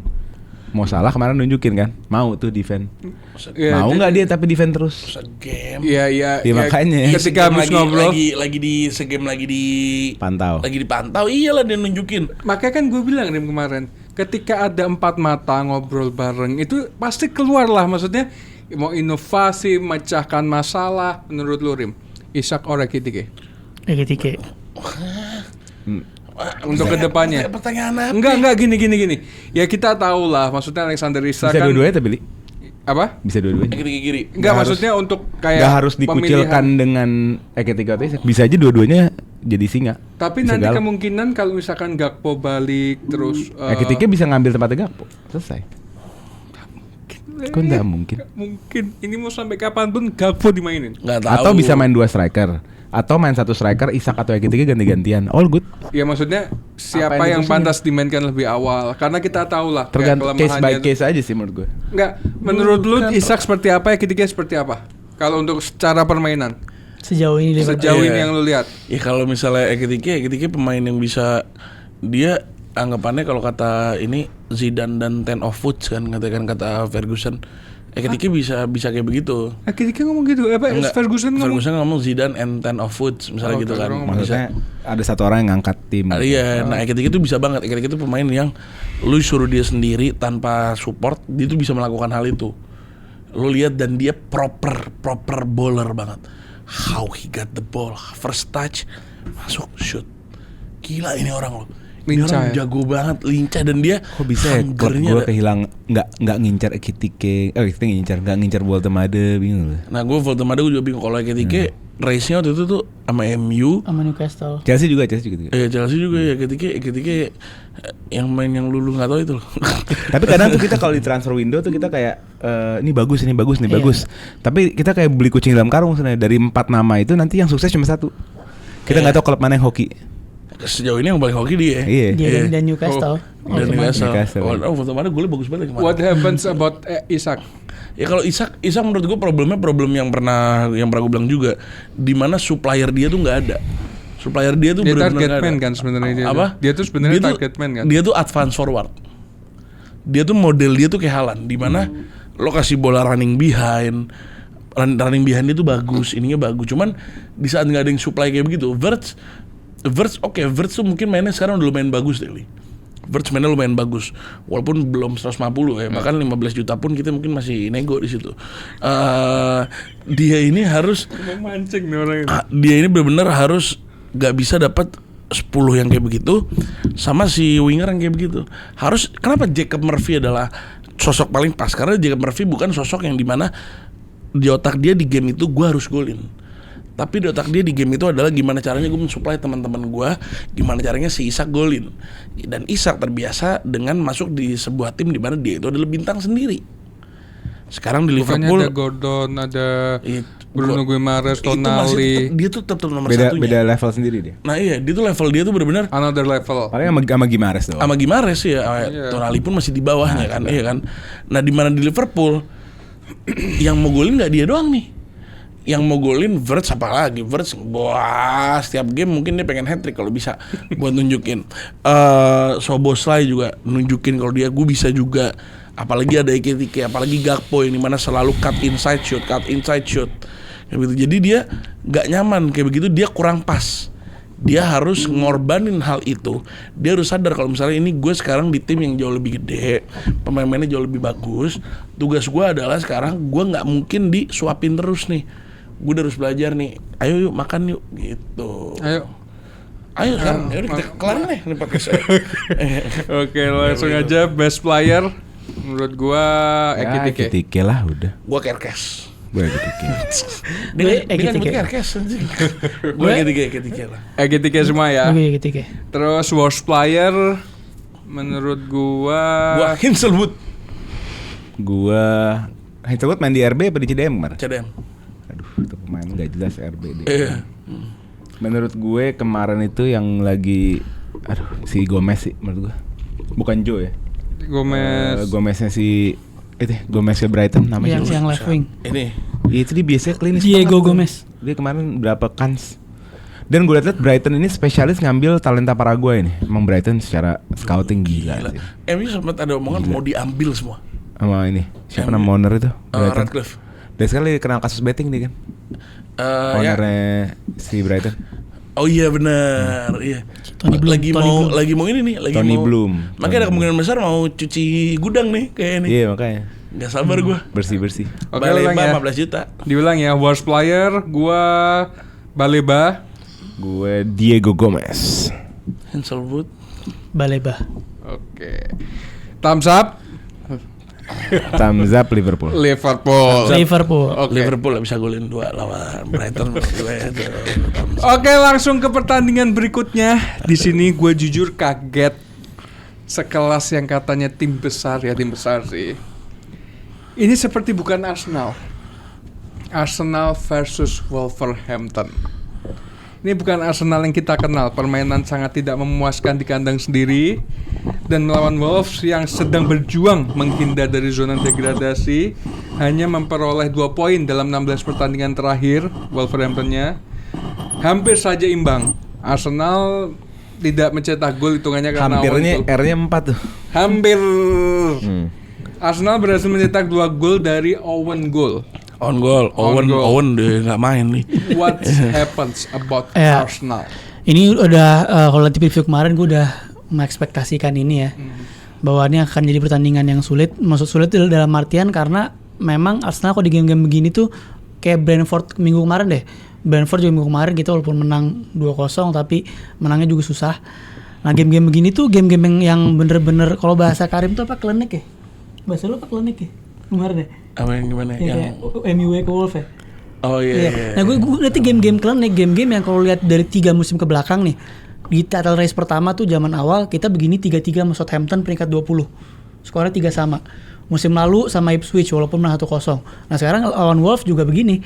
Jadi game-game yang emang seharusnya di atas kertas tuh kita bisa 4-0, 5-0, kita bisa dapetin gol banyak lah di sini untuk goal difference-nya, tapi ya memang nggak tahu kenapa susah untuk menang di game ini. Wolves juga nggak luar biasa banget. Wolves bahkan babak pertama itu dapat chance cuman dari sekali, si Wang Hee-chan dia counter attack dari belakang lari ditangkap sama Raya. Babak kedua juga dari momen golnya dia tuh yang Defensively oke nggak?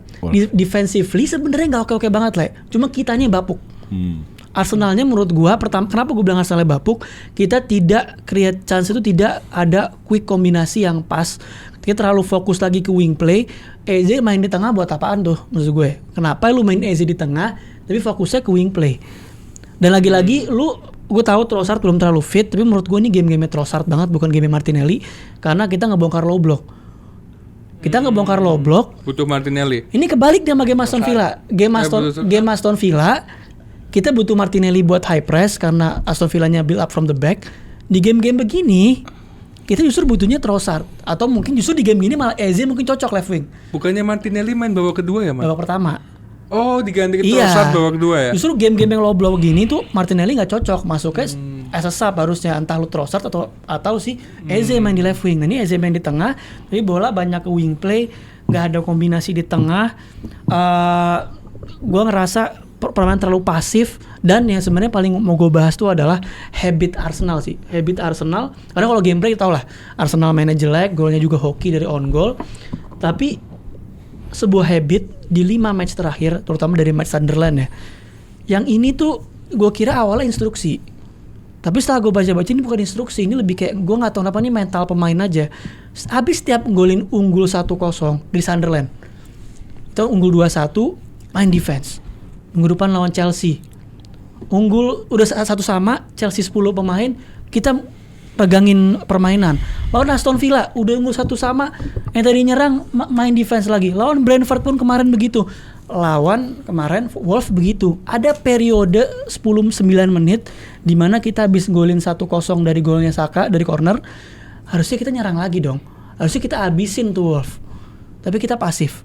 Dan makanya di sini akhirnya kelihatan tuh ada momen di mana pas view penonton itu agak di helikopter, Arteta nyuruh pressing, ayo press. Tapi Oh iya, ada tuh yang dia. Iya, tapi main Arsenal pada defense semua. Ya lu kan ngasih ruang buat Wolves nyetak gol. Nah itu Mat, yang pengen gue sorot Mat. Nah ini menurut gue jadi masalah.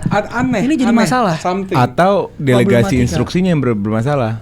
Jadi mungkin foundation instruksinya adalah jika A maka B, tapi di lapangan pas mereka melakukan B sesuai instruksi tiba-tiba disuruh C. Kan Ya, kadang-kadang kita nggak tahu, cuman kadang-kadang kan kan di habit- lapangan kan tiba-tiba Iya. dikasih instruksi lain kan. Iya, Misalnya iya. keluar. Ya bisa jadi ya. Waktu di ruang ganti bilangnya B gitu. Cuma dia 5 game berturut-turut masalahnya begini. Ya, makanya kalau nggak instruksi kan aneh. Mungkin Masih instruksi. Mungkin gini, Enggak, dia Pak. bukan instruksi, disuruh press kok. Ada ininya kok. Dan Iya, gue enggak. baca. Ya masa 5 game berturut-turut kompak defense kan aneh. Nah enggak, ini makanya gue bilang ini ada masuknya ke mental pemain yang kita masuk statementnya Henry yang lu waktu itu kemarin bahas. Iya. Bahwa nih pemain mungkin fear of winning more than fear of losing gitu loh. Dan ini menurut gue ada sedikit Fear of winning. Kemarin ya Angri lu bilang apa? Dia ngomong Enggak, dia bilang enggak. Dia coba bilang mental, Angga- jangan nunjukin mental yang kayak gitu. Nah, Jangan ini nunjukin nggak- pas Cuma lo kalah sekali kok kayak iya. gitu. Nah enggak, dia Cuma bahas gitu doang. fear of something itu juga ngebahas. Nah ini maksudnya Tapi aneh kalau 5 game berturut-turut melakukan hal yang sama bersama-sama. Kalau lu ngomong satu pemain oke. Misalnya dulu kita debat, ingat gak? Musim lalu kita debat Odegaard kalau transisi bola ditahan. Itu kita debat instruksi ya bukan. Oke deh. Itu layak kita debatkan karena itu Odegaard satu orang. Tapi kalau 11 itu instruksi. Mungkin ini kali. Mungkin sekarang Arteta. mungkin gue itu- lebih setuju sama sorry, gue lebih setuju sama mungkin pesannya nggak nyampe dibandingkan instruksi yang quote on quote lu harus defense. Enggak, karena clear kalau dia nyuruh lu press, bola tinggi, high press, dan itu di statement juga di press conference bahwa itu blok kita tuh nggak bagus ketika kita ketinggalan itu. Atau capek habis bensin. Nah, mungkin Defense kan part of resting. Bisa jadi. Mungkin sekarang tuh Arteta maksudnya lebih kayak kan dari kemarin kan lo ngeliat Arsenal menang 3-0. Maksudnya kan menangnya kan gila-gilaan kan. Mungkin Arteta sekarang di fase mau coba untuk turun gigi dengan cara lo sekarang yang penting yang Ya, kita butuh adalah sekarang intensitasnya 3 poin. diturunin. Iya, intensitasnya makanya diturunin. Karena kalau intensitasnya misalnya dipaksa terus Ntar cedera lagi. ntar takutnya ada cedera kan. Takutnya ada cedera, apalagi intensitas kemarin tinggi banget, akhirnya yang hilang tuh Gabriel, Saliba, ya kan. Dan di mana sekarang kayak oke deh, yang penting you get the goal. Abis itu gak minta untuk rest defense total mat. Cuman setidaknya lu harus lebih santai. Lu harus lebih coba gimana caranya jangan terlalu menggebu-gebu. Dapat bola jauh lebih nyaman. Makanya kenapa menit berapa sih itu masuk tuh gue lupa. Odegaard masuk menit 57 itu menurut gue buat sekalian nunjukin ya tapi main low block Odegaard emang yang paling pas lah untuk masuknya di sini. Cuman kita nggak ada yang mau highlight Gyökeres. Ya udah boleh. Ya, Gyökeres juga. Highlight. Nah, Gyökeres, gue datang udah bukan sebagai orang binatang gini. Gue datang yang gue perhatiin sekarang di Gyökeres ini, lo kalau ngelihat striker kayak Gyökeres itu, dia tuh bukan tipe dia tuh lo bandingin Gyökeres, lo bandingin sama Haaland misalnya. Misalnya sama Haaland, lo bisa ngelihat season lalu golnya banyak banget, tapi chance-nya juga sebanyak itu. Walaupun di season ini dia lebih klinis ya. Iya. Ini season lebih klinisnya dia. Nah, Gyökeres problemnya dia adalah sekarang menurut gue 2. Yang pertama, dari tim gak begitu mensuplai untuk bola dia. Iya. Gak begitu mensuplai ngasih ini orang gimana nih. Dan yang kedua, positioning dia sebagai strikernya juga kurang. Positioning dia sebagai untuk menerima bolanya juga gak dapat. Dia gak bisa juga tuh di situnya. Yang dimana menurut gue harusnya di game-game kemarin adalah game Merino. Gue emosinya Merino dimainin menit berapa karena gue taruh dia di FPL. Gue baru transfer dia minggu ini kebetulan kan. Ya enggak dong Rim. Dengan permainan defense total gitu bukannya Gyökeres sebagai target. Malah Merino sebagai di depan, lo taruh Merino itu pas. Merino tugasnya udah. FPL lo kali. Cuma Rem di sisi lain gini. Gyökeres kan Di sisi lain diberikan gini. itu. Untuk sana kan sebenarnya poin lu gue setuju, dan ini kan balik ke root problemnya adalah tadi lu ngebahas soal Isak yang Jacob Murphy tuh, yang Isak tuh mungkin jarang disupply apa segala macam. Penyuplai ini kan soal trust ya, soal trust antara tiga forward ini. Gue ngerasa Sorry tadi gue gak dapet soal Isak Murphy apa? nggak dia bilang kan. Iya Kak, Isak tuh butuh banget pemain yang benar-benar Nyuplai. tugas nih timnya adalah lo tuh nyuplai ke dia. Salah ya. Salah lo. Kok gue salah? Murphy itu musim lalu sangat subur karena Isak. Lah musim lalu Isak subur karena Murphy. Isak itu kreator dan finisher di timnya. Isak kreator di nih kita kalau main Iya dia line create, dia bukan striker murni. kotak-kotak kita kotak di mana nih? Gue lupa kotak. Ya, ini kan ini lo yang ngasih gue kotak zona-zona nih. Gue nggak tahu nih cuman yang. Iya, lo mau di mana? Ini kan anggap nih kotak penalti lawan. Bawahnya. Bawahnya maju 17. munduran dikit. 14. 14. Kenapa? Isak tuh ada di 14 kalau di Newcastle. Iya benar. Dia baru ada di 14. Benar. Nah, Sedangkan Gyökeres cuma main di 17. nah ini gue bingung nih kenapa Gyökeres dulu nih. Isak dulu lagi, Isak dulu. Ya deh. Isak di 14. Tapi bola dari 1 ke 14 ini nah ya begitu dong, Gedang. Kadang Isak di 11. Enggak. Ih, Isak tuh kreator. Enggak, Isak tuh 14. Kadang dia di 13. 13 tuh kirinya. Di kirinya. Iya. Iya. Ya udah enggak, tapi dia tuh line dia tuh di situ. Ya. Line dia tuh Oke. di situ, mentok di situ. Artinya nggak setinggi itu kan? Apa? Nggak setinggi itu. Nggak setinggi itu di saat teman-temannya nggak bisa. Tapi di saat lo ilangin trade, lo kalau bertemu mukanya juga jangan begitu. Muka kan udah gue bilang, muka tuh bisa mengartikan lo Iya, gitu iya, loh. oke. Iya loh, walaupun Kan kameranya nggak ke gua. Iya, gue langsung kena kayak gitu. Nah, gue jadi bingung nih ngomong apa. Iya, di saat lo menghilangkan trade dia yang itu karena trade nggak diperluin. Apa? Itu trade itu Create. nggak diperluin. Buat Create. Newcastle yang nggak punya kreator. Newcastle, Iya. Liverpool. Iya. Jack. Tahu anjing gue jadi. Enggak. Coba sebentar. Enggak. Kita ngebahas Oke, apaan? enggak, dimoderasi sama Basya aja, dimoderasi Basya. Maksudnya apa? Enggak, iya bener, maksud dia adalah Isak ini Isak itu subur karena dilayani teman-temannya. dia perlu dia Dilayani teman-temannya. dia perlu Dia supply. melayani teman-temannya. Cek. Astaga. Sebenarnya gini, Rim. Maka tadi kan Seben- tak bilang Rim, seben- beda. 1, 2, 3, ayo. sebenarnya hybrid. Dia mengasih kreator ke lain-lainnya, tapi saat yang sama dia juga dapat supply yang banyak dari Jack Murphy.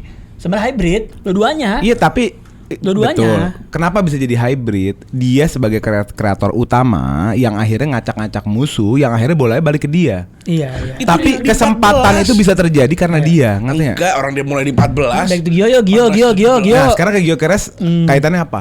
Dia yang bawa. Nah, Iya, apa kaitannya? maksud gua adalah Gyökeres ini tuh disebutin sama Karim, dia bukan tipikal yang kayak Merino, Havertz, Jesus yang lebih all round. Dia pure target man.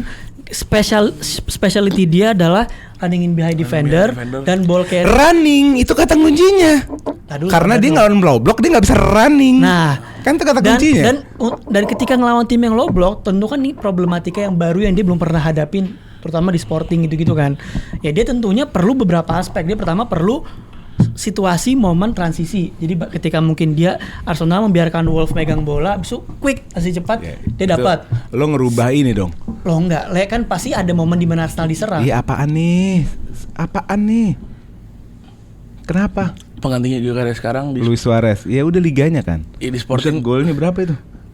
4 game golnya GA-nya 10. 8. 4 game 8 GA. Dan balik ke tadi apa namanya? Kan pasti ada momen Arsenal Enggak, diserang. gini, kenapa lo main kontrol? Lo main kontrol kan? Arsenal tuh kan filosofi kontrol. Lo berarti bakal banyak mau nge-push musuh ke belakang, ngepin musuh ke belakang. Artinya lo harus punya striker yang punya insting fox in the box, poacher, close space manipulationnya bagus. Sedangkan Gyökeres itu Højlund. Salah beli, Bos, kalau menurut gua. Nggak, gue gak mau masuk konteks salah beli dulu. Gue kan kita lagi ngebahas kenapa. Masa lo mau Gyökeres ganti apa itu Arsenal karena Gyökeres? Nggak, lu salah nangkep poin gue, Le. Emang Arsenal nyerang mulu nggak diserang? Paham. Nah gini, maksud gue adalah kita kan adaptasi ke pemain nih. Ketika kita pemainnya diserang, ketika kita lagi diserang, contoh paling gampang deh, golnya Martinelli ke gawang Manchester City. Pas kita lagi ngedominate City di second half, kan ada momen City nyerang nih. Tiba-tiba bola nyampe ke Eze, twing ke depan ke Martinelli. Dan split second. Nah, Gyökeres. Nah, sekarang masalahnya kalau Arsenal dapat bola, Arsenal tuh nggak quick transition juga kalau dari belakang. Tetap aja ke sideways, ke kanan, ke kiri. Nah, itu akhirnya Gyökeres nggak dapat momen untuk dia transisi. Nah, kan satu momennya untuk mengutilisasi Gyökeres adalah ketika kita diserang, transisi baliknya apa nih? Itu yang pertama. Yang kedua, kalau emang kita nggak dapat momen itu adalah wing play kita harus lebih banyak crossing ke Gyökeres. Seenggaknya dia masalah dia finish nggak finish, dia dapat banyak bola. Nah, sedangkan dia jarang Buang-buang banget. kans dong. Lo buang bola dong. Enggak dong. Lo kalau filosofinya Pep Guardiola yang mana lo hanya melakukan sentuhan yang XG-nya tinggi. Dimana kalau kita pahami lo cross ke boxnya 17 Arsenal, zona 17 Arsenal adanya Gyökeres, dan di pemahaman kita hari ini XG-nya akan rendah. Lo artinya buang-buang peluang namanya. Oh, sekarang kan kita tahu Gyökeres ini kan secara hidup seumur hidupnya dia mencetak gol, dia goal scorer. Iya, Mau lu dengan kalau kan konteks, Bro. Iya konteks, karena kalau dia nggak dikasih bola, gimana mau ngegolinnya? Emang di pertandingan kemarin sama sekali. Maksudnya Dia cuma dapat 2 momen. Saka crossing Sekarang sekali. gini, gue nanya sama lo. Sama dia lo yang bilang ke bawah. lo bilang asumsinya Arsenal tidak mau ganti pola permainan, tetap kontrol pin musuh ke belakang. Oke. Iya. Tapi Gyökeres bisa diutilisasi, bisa dipakai di saat Arsenal mendapatkan momen transisi. Iya. Berapa sih rate turnover-nya lawan Arsenal? Satu iya. game dapat berapa sih? Lo tahu gue. Musuh. Tapi kan bukan. Tadi lo ngasih contoh City bisa ngedorong lo ke belakang. Nah, iya. Ini Wolves. Tapi maksudnya di contoh lain kayak kemarin lawan Aston Villa. Aston Villa kan ngepin kita banget babak kedua. Abis kita ngegolin, Aston Villa ngepin kita. Tapi ketika kita dapat bola ke kanan tapi kiri juga. itu satu hal yang dulu sampaikan bahwa itu sesuatu yang nggak mau dia Arteta lakukan sebenarnya kan. Tidak, iya makanya. Berarti kontradiktif nih, Ya. beli Gyökeres sama apa yang mau dilakukan Arsenal nih. Gue nggak lagi bahas Gyökeres ini di pemilihan salah atau bukan. Gue lagi mendalami kenapa Gyökeres nggak works. Kita beda konteks nih. Kalau kita mau bahas Gyökeres gagal apa enggak nanti di ranking transfer terakhir. Enggak beririsan dikit Beririsan, tapi gue lagi ngebahas itu.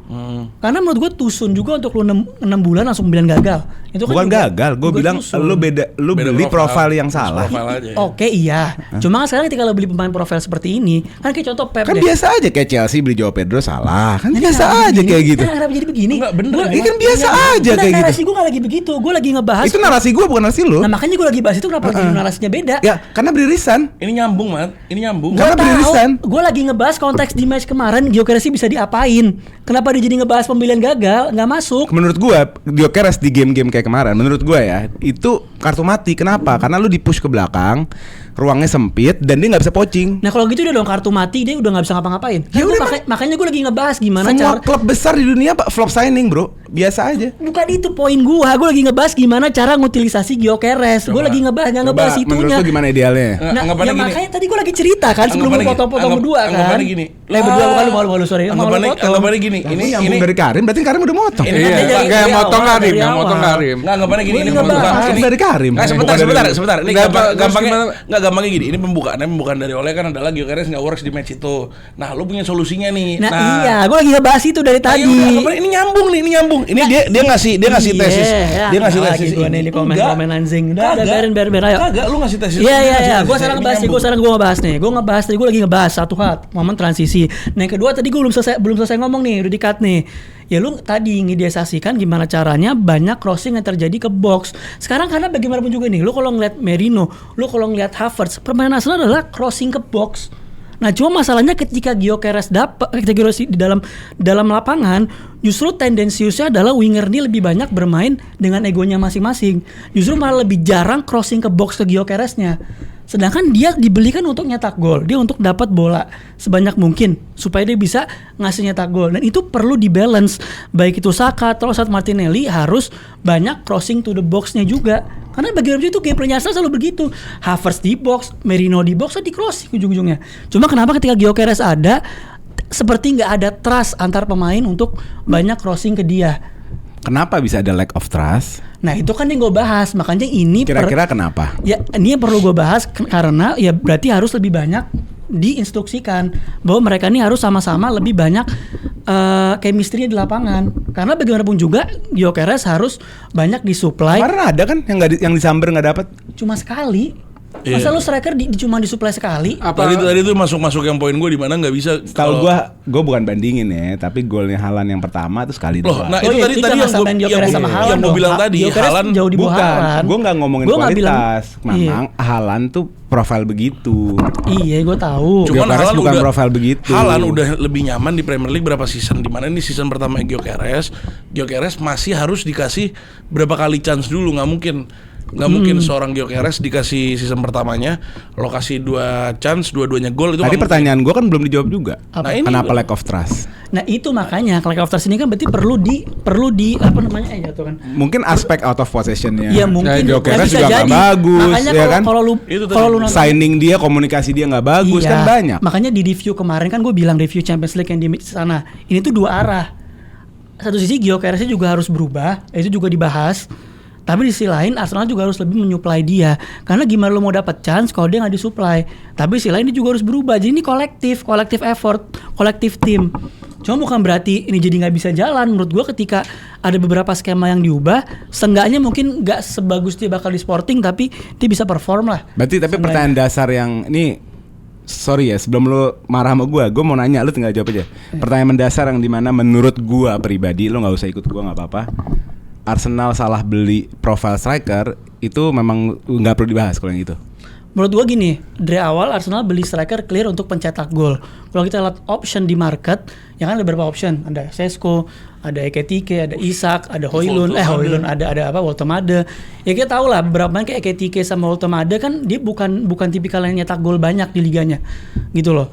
Dia lebih ke all around gameplaynya bagus dan sekarang menghasilkan gol di Premier League dan ternyata lebih works nih. Ideasi kita beli Gyökeres kan untuk mencetak gol. Jadi apakah profilnya salah? Ya kita di akhirnya bisa nilai mungkin salah, tapi nanti menurut gua bukan sekarang. Season 2 season, oh ini salah nih. Gitu loh. Tapi kalau di awal sekarang intensinya kan clear, lo beli striker yang nyetak gol. Dan yang bisa provide itu kan di market either dia, Osimhen, Isak terlalu mahal, Osimhen nggak achievable karena terlalu mahal juga gajinya. Ya Gyökeres kan yang lebih banyak nyetak gol. Tapi gitu penilaian tuh kayak gitu, Mat. Contoh ya Isak itu ya karena harganya mahal mungkin. Florian tapi paling gampang Florian. Terus dibilang flop itu emang sudah. Iya, gue nggak masalah orang bilang flop, cuman dari awal profil pembelian itu clear, lu mau beli striker yang mencetak gol. Cuman sekarang ternyata belum nyampe ke ekspektasinya. Ya kita nilai satu musim dua musim. Kalau gue malah berbeda, gue malah melihat klub sebesar Arsenal dengan itu kan salah satu klub terbesar di dunia. Nggak mungkin alasan mendasarnya adalah beli striker cuma karena dia cetak gol, nggak mungkin. Harus ada aspek-aspek kayak pertama banyak banget aspek itu. Tapi kalau yang paling spesifik biasanya tactical fit nggak. Nah ini kan yang tadi gue angkat masalah tactical fit gitu loh. Kalau menurut gua nggak tactical fit gitu. Karena kita udah punya pemain yang punya profil kayak gitu yang Arteta mau, kayak Havertz itu profil tactical fitnya Arteta banget. Merino, Gabriel Jesus. Cuma kan ternyata 3 striker itu pertama Jesus injury prone, Havertz tidak bisa lu kasih konsisten setiap game. Merino pun juga sama walaupun dia profil paling cocok sama Arteta. Nah kita perlu profil lain. Kalau kita beli yang sama dengan profil yang sama, paling yang bisa ngelakuin itu kan Alvarez. Paling siapa lagi? Ya sebenarnya Ekitike, cuma Ekitike waktu itu kita ayolah under the radar lah, fair-fairan lah. Cuma kalau kita mungkin kalau kita yang disuruh analisa siapa kalau gitu, kalau bukan Gyökeres ya itu jelas bukan pekerjaan kita dan kedua kita nggak punya kemampuannya. Iya. Tapi tim sebesar Arsenal harusnya punya kemampuan untuk melihat pemain mana yang tactical fit. Mungkin asli gini. Menurut gua kan aslinya lo kalau ngeliat Arsenal di season ini. Gue takutnya juga salah satu beli Gyökeres karena sorry ini kan ada sepak bola karena presidennya di MU. Takutnya karena marketing aspeknya. Karena sebelum dibeli udah gini-gini kan. Enggak, gue nggak jokes. Tak maksudnya beli Gyökeres nih bukan hanya cetak gol, tapi ada add on value nih. Add on value-nya adalah marketing baju pasti laku nih. Kita punya kayak contoh Chelsea punya ini, kita bakal punya ini. Ini sepak bola ya. Ini industri. Ngerti gak sih lo? Pasti gue takutnya ada kayak gitu. Kayak MU dengan Mason Mount misalnya dia dikasih nomor 7 Beckham. Aslinya kalau menurut gue Gyökeres ini dijanjikan suatu project. Menurut gue bisa jadi karena Arsenal di season ini nggak mencoba total untuk dominate the game. Tapi mencoba sekarang di season ini yang berbeda adalah dengan directnya dia. Dimana kalau yang mau dicoba. Ya tapi kalau mau nggak mau gue nggak tahu, yang jelas nggak ada di lapangan. Kan kita yang kita lihat adalah di lapangan mencoba dengan directnya kan. Dimana dengan direcnya begitu Gyökeres adalah fit yang pas. Gyökeres adalah fit yang pas. Dimana ternyata lo dengan game begini kan walaupun misalnya pelatih pengen mencoba datang dengan gue mau mencoba sini lebih direct, cuman misalnya lawan lo ternyata nggak mensupport hal itu, jadi pemain lo jadi nggak pas nih. Pemain lo jadi nggak, wah ternyata nggak bisa works. Gue mau nggak mau taktik gue nggak works, gue ke setelan pabrik gue yaitu dengan gue dominate the ball. Game-game kemarin lawan Wolf itu menurut gue emang pure Arteta salah masukin starting lineup aja. Menurut gue masukin Gyökeres itu di menit 70-80 lo masukin Gyökeres. Atau lo kalau mainin Trossard di kiri. Nah itu mainin Trossard karena gue juga ngerasa di match kemarin Arteta salah milih starting lineup. Lo kenapa mainin Martinelli, lo kenapa mainin Gyökeres, dan lo kenapa masuk Odegaard gak masuk starting lineup dari awal. Harusnya kalau lo emang lo gak mau mainin Trossard karena takut fitness, Eze lo taruh kiri, Odegaard lo masukin starting lineup. Kayak begitu kan. Depan lo Merino misalnya. Kalau nggak depan lo kalau emang ada Trossard itu lo fine aja depan lo si. Paling bagus Merino ya. Lobrok paling bagus Merino sejauh ini. Sebenarnya Havertz tapi Merino nggak ada Havertz Merino. Cedera kan sih? Ya karena nggak ada Havertz Merino. Havertz sih? Kalau nggak ada bagus ya Havertz Merino menurut gue tuh dua profil yang mirip-mirip. Dua profil yang mirip. Tapi Havertz nggak setajam Merino menurut gue. Tajamnya iya. Tajamnya ya. Tajam Merino. Cuman ya itu finding the space. Di match kemarin yang menurut gue harusnya Arsenal lakukan tuh adalah apa yang Wolf lakukan. Di mana menit 8, menit berapa sih menit dia? Gue lupa. Gue harus pastiin menitnya dulu. Yaudah kurang lebih aja. Iya menit 70-an lah, menit 70-60. Di mana Wolves ngerasa ini game masih up for grabs. Dia beneran masa ngeteker-teker John Arias masuk, terus si Mane masuk, ini masuk di mana? Wah dia sadar nih, ini up for grabs. Gue semua teker gue masukin. Di mana Arsenal di game kemarin nggak mau bener-bener. Nah menurut gue itu dia yang dimana yang tadi gue bilang gear Arsenal di kemarin itu adalah bukan gear gue pengen menang bantai di match ini, tapi gue pengen pulang dapat 3 poin. Nah gue nyambungnya dari Karim terakhir biar kita bisa pindah ke match lain. Menurut gue jangan terlalu sinik ngeliat game ini. Menurut gue Arsenal udah menjalani 10-15 game dengan sangat baik. Ya kan hampir menjadi kandidat gol kebobolan sedikit kan. Maksudnya kan bagus banget rannya. Dan bisa diasumsikan Arsenal tuh gigi 6 dari awal. Di saat City misalnya lawannya dia tuh nyantai di awal. Sekarang waktunya gantian menurut gue. Arsenal yang harus jaga fitnessnya, Arsenal yang harus jaga intensitasnya, ngerti gak sih lo? Dan game-game kayak gini pasti ditemukan, ngerti gak sih lo? Jadi gue lebih ngajak fans Arsenal untuk ngelihat game ini secara positif. Kenapa? Karena ada aspek yang paling penting di game ini menurut gue. Aspek paling positif game ini adalah ternyata orang yang lu selalu puji-puji hari ini bisa perform dengan angkat tim lo, Bukayo Saka, ngerti gak sih? Nah ini aspek positif yang harus dilihat karena Liga itu 38 game. Game-game kayak gini menentukan, oh Saka is back, oh Saka itu gak cepet down, oh Saka itu masih bisa ngangkat tim. Jadi menurut gue is a positive result. Walaupun displaynya, gamenya itu bikin deg-degan, gak inspiring, gak menarik, tapi secara holistik kalau kita ngelihat lebih dalam, ini positif banget menurut gue gitu. BTW kita nobar loh guys. Kita nobar dan Saka tadi gue mau bahas karena player of the match gue bakal Saka. Oke. Cuma gue mau bahas itu ntar. Cuma udah duluan enggak apa. Langsung aja kita ke best player. Gue Bukayo Saka. Gue juga Saka. Gue juga Saka. Gue enggak. Karena menurut gue kemarin dua gol Arsenal tuh berasal dari Saka semua. Dari dia mencoba momentum, dia mencoba lah. Dan bahkan yang gol terakhirnya itu assist dari Saka kan sebenarnya. Dua-duanya. Buat Tolu Arokodare. Tolu yang golin. Tolu jago Tolu. Selebrasinya lucu. Tolu jago. Minum teh. Worst player kalau gua Hwang Hee-chan. Bingung nih. Gua jujur. The Dubidu. Siapa? Zubidu jelek kemarin. Zubidu kemarin sampai menit 59 adanya dia bukan bener balik lagi. Pemilihan starting lineup yang shaky banget dari Arteta gak pas ada Zubi di situ. Zubi gak terlalu nyaman main di mana benar-benar total positionnya itu gue juga aneh ngeliatnya. Zubi Mendy. Kalau Zubi gue ngeliatnya di ini sih terlalu banyak game time. Terlalu banyak game time juga. Diganti tuh gara-gara ini fitness. Dia istirahat lah, capek deh. Kita ulangin worst player gua Hwang Hee-chan. Gua Eze. Zubi. Gua kemarin itu siapa? Astagfirullahaladzim. Oh enggak. Bingung sih gue ada dua antara Eze Gyökeres sih. Gyökeres sih gue.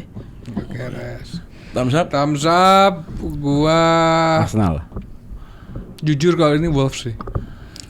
Boleh Wolves boleh Arsenal sih menurut gue. Dua-duanya layak menurut gue. Karena apa? Dua-dua layak dikasih thumbs up. Dia bisa maksudnya kayak menahan sampai keren. Akhir dan bisa mencetak gol itu gila menurut gue. Gua thumbs up gua Arsenal karena dia lagi hoki dia nggak cuman bola. Oke, langsung aja. Oh iya. Gua Arsenal. Thumbs up Arsenal, Wolves. Arsenal. Oke. Arse. Ya, oke, langsung aja kita ke pertandingan selanjutnya Manchester City versus Crystal Palace. Di sini gue bukan bahas pertandingannya dulu, tapi gue mau kalau Real Madrid punya Mbappe, Manchester City punya Erling Haaland. Haaland telah mencetak 17 gol sama kayak Mbappe. Dia menjadi top skor sekarang di berapa ya Premier League. Lanjut aja. Sama top assistnya sekarang sama seperti Bruno Fernandes, Ryan Cherki.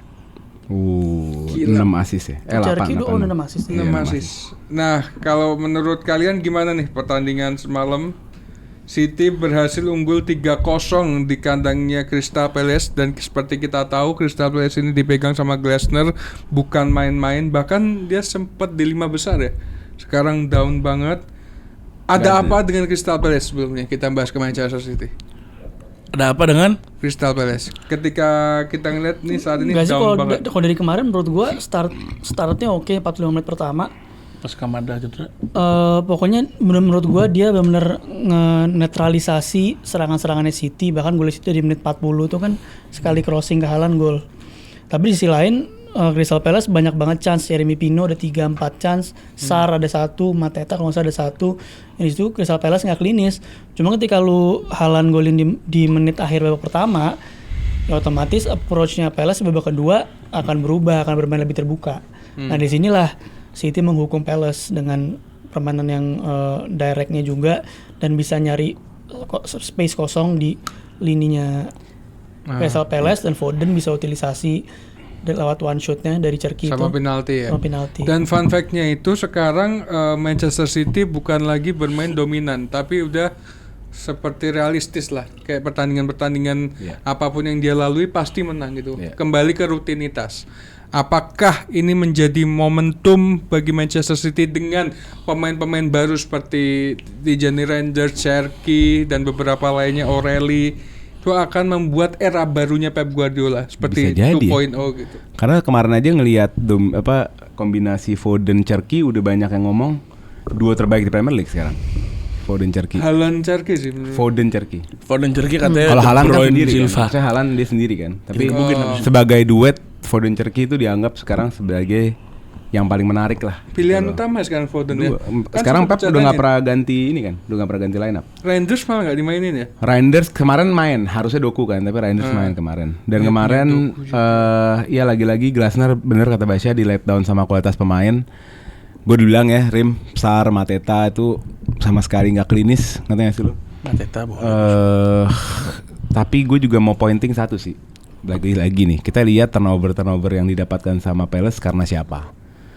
Menurut gue ini pemain Wharton. bisa nggak karena Nico Gonzalez. Gonzalez sering banget kelepasan bola dan memang problem melawan Crystal Palace. Gue nggak nyalain Nico juga. Palace itu sangat jago menggigit di tengah gitu karena mereka main beat block dan mereka main pressingnya itu di saat bola sudah mencapai tengah gitu loh. Dan ini biasanya posisinya sih Nico Gonzalez. Dan sebagai seorang pivot yang bermain sendirian ya udah pasti kerjanya agak capek gitu. Dan kemarin kelihatan shaky, sering banget kedapatan bola. Crystal Palace melakukan serangan balik, tapi emang kualitas pemain. Tapi mungkin yang menarik dibahas soal Pep karena ininya kali ya, gaspolnya ini loh, gue dia pede banget. Setiap press con sekarang kayak lo lihat ya, gue mau ngapain gitu. Apa itu sih? seperti kembali kayak dia tahu ini momen-momen gue gitu. perannya nggak sih? Dari kemarin itu kan yang press conference Kolo Touré tuh sebelum match. Dan statement dia yang menurut gue menarik ya. Soalnya kan waktu itu kita bisa sama Gundo bahwa kata City kan lebih nge-treat pelan di awal habis itu ngegas di akhir. Ternyata dari perspektifnya City juga, walaupun itu yang ngomong Kolo Touré, dia ngomong juga every game is a final. Kolo Touré yang ngomong. Berarti sesuai statement gue tentang Arsenal, ternyata City pun juga melakukan hal yang sama. Dia nge-treat setiap game ini sebagai final. Atau mungkin kalau Touré nonton loh. Ya bisa jadi nonton nggak jomblo tahu, ya. kelihatan City nge-treat setiap game benar-benar sekarang karena dia yakin dia bisa ngebalap Arsenal karena Arsenal sekali slip dia menang dia auto top of the league gitu. Jadi top of the league. dan gue ngeliat run 5 ke depannya City juga winnable semua. Sunderland pemainnya lagi pada AFCON ya kan. Mereka bisa menang gitu. Paling yang agak sulit Chelsea sama away ke Forest. Yes. Yang agak sulit. Brentford, West Ham, Forest, Sunderland. Suka nonton ini nggak? Lias Buzidi. Lias tuh kan? Tahu. Lias. Lias tuh pernah wawancara Fernandinho. Dia ketemu di pesawat. Fernandinho kok siapa? Siapa dia? Lias. Pokoknya dia yang tau gak sih fans MU yang sorry yang agak gue lupa namanya juga tuh fans MU yang agak kulit hitam. Anak tuh. SDS Yang yang putih. Arab yang putih tuh nggak? Anak London. Ya pokoknya dia konten kreator bola. Dia Lias Buzidi ini kerja pernah jadi konten kreator BR Sport juga. Nah dia pernah ketemu Fernandinho dan Fernandinho di situ ngomong dia ketemu Fernandinho tuh berapa musim lalu gitu di pesawat nggak sengaja. Di Fernandinho ngomong sama dia kalau memang Pep itu seperti punya planning khusus di Desember Januari di mana game itu sangat ketat, Champions League itu banyak. Lo kalau lihat dari musim-musim Pep itu seperti di saat tim lain selalu struggling di sini dia selalu ngambil momentum.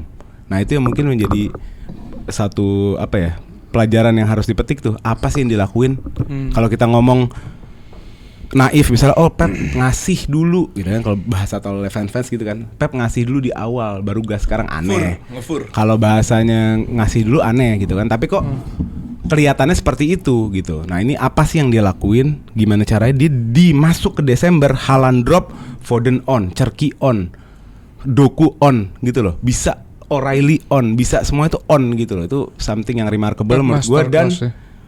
memang di liga kita saat ini Premier League nggak ada lawannya nih orang sih. Pep nggak ada lawannya. Gila. Rim, menurut lu apakah Manchester City akan menjaga konsistensi ini sampai akhir musim? Pasti. Nggak tahu gue nggak tahu. Nggak, at least 2 bulan nggak akhir musim nggak. Iya, kalau akhir 2 musim bulan repot. sih gila. Ya benar. Kalau 2 misalnya bulan ke sebulan depan. 2 bulan ke depan, menurut Iya. gue City akan gaspol total. Cuman ya kalau misalnya sampai akhir musim kita nggak tahu. Baik lagi kan nggak bisa ketebak juga dengan match banyak ini. Kayak Cherky juga kita nggak tahu kan ini anak hot and cold apa enggak. Nah itu. Ya, Menurut gue intinya 5 kayak game ini sih, 5 game ke depan antara City dan Arsenal tuh mendeterminasi title race menurut gue. Karena gini, Arsenal 5 game ke depan akan ketemu 5 tim yang dengan kondisi home atau away-nya ya. Yang musim lalu tuh kita nggak menang 3 poin di situ. Ya Brighton home lah, inilah apalah segala macam. Brighton, Aston Villa, Bournemouth, Liverpool. Ya. Sedangkan situ sisi Manchester City datang 5 game ke depan dengan kondisi menurut gua lebih oke lah ininya. Kalau 5 game ke depan City bisa unggul 6 poin dari Arsenal, katakanlah let's say 5 sampai 6 poin, menurut gua wrap up City lah. Apalagi Rodri belum balik. Dan itu Tapi- akan nambah amunisi kan. Tapi tapi kalau Nico Gonzalez sudah menjadi pilihan ganti tapi menurut gua gongnya itu di Rodri ntar li. Gongnya Tapi Rodri gue tuh nggak yakin Rodri balik sih. Iya, Rodri tuh udah fit sebenarnya lah. Enggak, formnya maksud gue. Nggak tahu ya kalau itu. Nah, mungkin nggak karena tahu. ini karena ACL berat biasanya. dia tuh udah 100% latihan. Cuman sama Pep tuh nggak dimain-mainin. Karena mungkin supaya dia lebih balikin dulu di training ground tuh lebih oke dulu lah secara intensitas dan lain-lain. Dan ketika di bulan Januari Februari Rodri masuk gong, nah itu bahaya tuh. Kalau dia bisa balik ke formnya bahaya banget karena itu lebih ngeklikin lagi serangan udah begini, dia lebih klik. Oke. Makanya Gua dia soal Nico sebenarnya di sisi lain gue sering bilang dia tuh bukan level City kan, tapi Pep cukup berani naruh dia sebagai single pivot. Dan Nico juga di luar kekurangannya respect juga sih sama dia. Lo bayangin lo main di single pivot nggak ada yang support sama sekali, cuma Bernardo yang support. Itu gila lo menurut gue. Di saat tim lo City itu musim ini bukan City yang sangat dominan gitu. Beda sama 22-23 yang bener-bener lo nggak bisa pegang bola City lah. Bola punya City semua gitu. Sekarang kan enggak. Kita lihat kemarin lawan Palace berapa banyak turnover kan. Iya. Nah, ngejaga menjadi jaring, menjadi jangkar di tim yang tengahnya fragile kayak gitu. Kebanyakan attacker, Foden di dalam, Doku juga di dalam, ini di dalam. Itu menurut gue respect juga sih. Dari Tapi seri- gue nggak keluar statement gue ya. Kalau memang ini orang akan menjadi tempat di mana City dieksploitasi itu di Nico menurut gue. Iya, dan resiko sih itu ditunjukin juga kayak lawan Fulham 5-4. Sebelumnya siapa Leeds ya? 3-2. Iya, Leeds 3-2. Leeds 3-2. Jadi di hari lain mungkin itu Palace bisa nyetak 2-3 gol, City menang 4-3 atau seri 3 sama. Dan cuman Jadi selalu unggul dan ya? cuman sekarang resiko yang diambil Pep berbuah hasil menurut gue. Karena ujung-ujungnya kan lu menang 3 poin kan. Iya. Oke, mantap. Mantap. Best player menurut gua udah jelas ya, Erling Haaland. Gue di game ini Gue Foden. gue back-backnya City sih sebenarnya. Siapapun lah backnya. O'Reilly boleh deh. Aureli. Backnya bagus-bagus. Gue Foden. Gue ntar Foden mencerki, tapi Foden deh. Oke, worst player kalau gua Si siapa ya? si Gua- MU. Gua Yeremy Pino. Itu 3 chance. Gila depan gawang ada satu yang crossing Gue ke tiang. ya sama Pino deh parah tuh. Yeremy Pino. Gue Dean Henderson. Gua Guehi. Hah? Personal gua ini. Thumbs up City. Thumbs up City. udah. Apa lu apa coba cari dulu otaknya. Boleh Lu cari dulu. Thumbs up. Guys, 5.000 likes ini mic berubah ya, oke. Ini mic jadi balik lagi 5.000 like. Dapat ke sih 5.000 like? Dapat. Rim thumbs up. Tuh jadi 10.000 like, 10.000 like guys. 10.000 like, ini mic berubah, oke. Thumbs up gua untuk City lagi-lagi ya. Iya. Karena dia hoki bisa golin 3 menurut gue. Merasa Oke. kayak begitu. Juga City. City. Nah, sekarang kita masuk ke derby yang sangat panas. Derby yang sangat gila musim ini menurut gua. Tipisnya kali ya. nama Tay. Ya, derbynya kita apa? bahas tipis ya. Tyne-Wear Derby. Yoi. Sunderland versus Newcastle. Pertandingan derby terpanas minggu ini menyajikan kemenangan tuan rumah dengan skor tipis 1-0. Kemenangan ini membuat head to head-nya menjadi balance. Sunderland menang 54 kali, Newcastle menang 54 kali, 43 seri. Kapan tuh Newcastle terakhir menang? 2011. Ya 14 tahun 2011. Wah, lalu. zaman Coloccini tuh. Tapi bukan FA Cup menang ya Newcastle ya? Enggak, Premier League. Premier League. Dan paling kerennya Ya, lagi, FA tahun lalu ya menang. Tahun lalu. paling sengitnya lagi, paling panasnya lagi adalah nih fotonya. Jadi Sunderland itu di boardnya Sunderland menunjukkan kalau Visitor. board kenapa? Visitor. Iya. Iya kan. Apa sih tempat apa sih? Jadi di skornya tulisannya Sunderland versus Visitor. Oh gitu. Iya, Enggak ada Yang Macpherson, nunjukin enggak ada logonya Newcastle. Newcastle. Oh, keren. Bener-bener cuma Visitor. Keren. doang. Anjing, Ini panas banget sih ini. Tapi kalau jujur ya, Iya. ini pertandingan itu serunya di berantem ya. rivalismenya, Iya. di rivalry-nya. Tapi kalau di game sih kurang ya game-nya. Kalau dulu tuh di game seru banget, cuma sekarang terlalu taktis banget ya. Iya. Jadi klasik game klasik itu jadi nggak ada. Jadi bener kalau dulu kan bener-bener end to end parah nih game selalu Sunderland sama Newcastle. End to end parah. Kalau sekarang bener-bener udahlah pikirannya. Tapi Mat kita harus take applause juga, big respect sama Anjay. Sunderland musim ini, Mat. Oh iya. Iya, Gila ini tim. Kita kan berapa kali review selalu Gak pernah. Cuman gue doang di sini yang ngomong. Nah, jadi kita balik lagi menurut gua. Cuman ini match menurut gua pemain Newcastle enggak tahu kalau ini derby, gua ngerasa. Kayak di otak dia ini game biasa kayaknya ya. Anjing gua bete. Bruno Guimaraes udah kayak kuli ini sendirian. Iya, Dia sampai kesel itu. Sampai kesel sampai ngamuk dan Udah gua kayak setuju kuli. banget statement dia.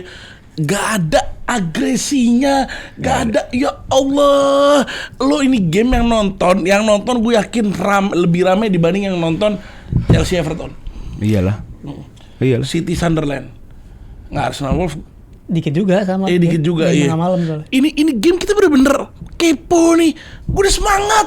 Ya Allah, akhirnya ada match-match kayak begini. Ini match gue banget nih. Newcastle udah kena mental, Rim. Sebelum pertandingan itu pas dari bis mau masuk ke lapangan apa ke hotel itu udah Gue setuju sih. Jadi kalau menurut gue Newcastle kena mentalnya tuh. mental. Tahu nggak apa? Mereka harus hadir ke sebuah arena pertandingan klasik yang mana ini mereka dihantui sama masa lalu, kesuksesannya Sunderland dan lain-lain. Pemain Newcastle yang hari ini yang dia dibeli mahal-mahal dengan investment Saudi, mereka harus mengembalikan sejarah itu. Iya. Jadi kayak mereka udah kalah duluan, ngerti gak sih? Masuk ke Stadium of Light, dibully abis, jadi ya udah abis lah. Di otak mereka rival kita bukan Chelsea, bukan ini bukan City, bukan Arsenal. Oh, Sunderland ternyata. Derby. Mereka kaget juga. Mereka baru tahu kelar match. Ini kok begini ya gitu. Kan derby. Gitu. Dan kalau ngeliat trofinya Sunderland juga kaget mereka. 7 bos. Tapi kemarin 6, dibalas, sorry, 6. chance-nya dibalas setelah pertandingan itu pas pada keluar fans Newcastle nyanyiin We Won Carabao Cup musim lalu dan menangnya lawan Arsenal. Nggak menang Liverpool. Ya itulah. final ya tahun lalu ya Liverpool ya. Iya. Tapi kita juara Premier League nggak kuat. Iya.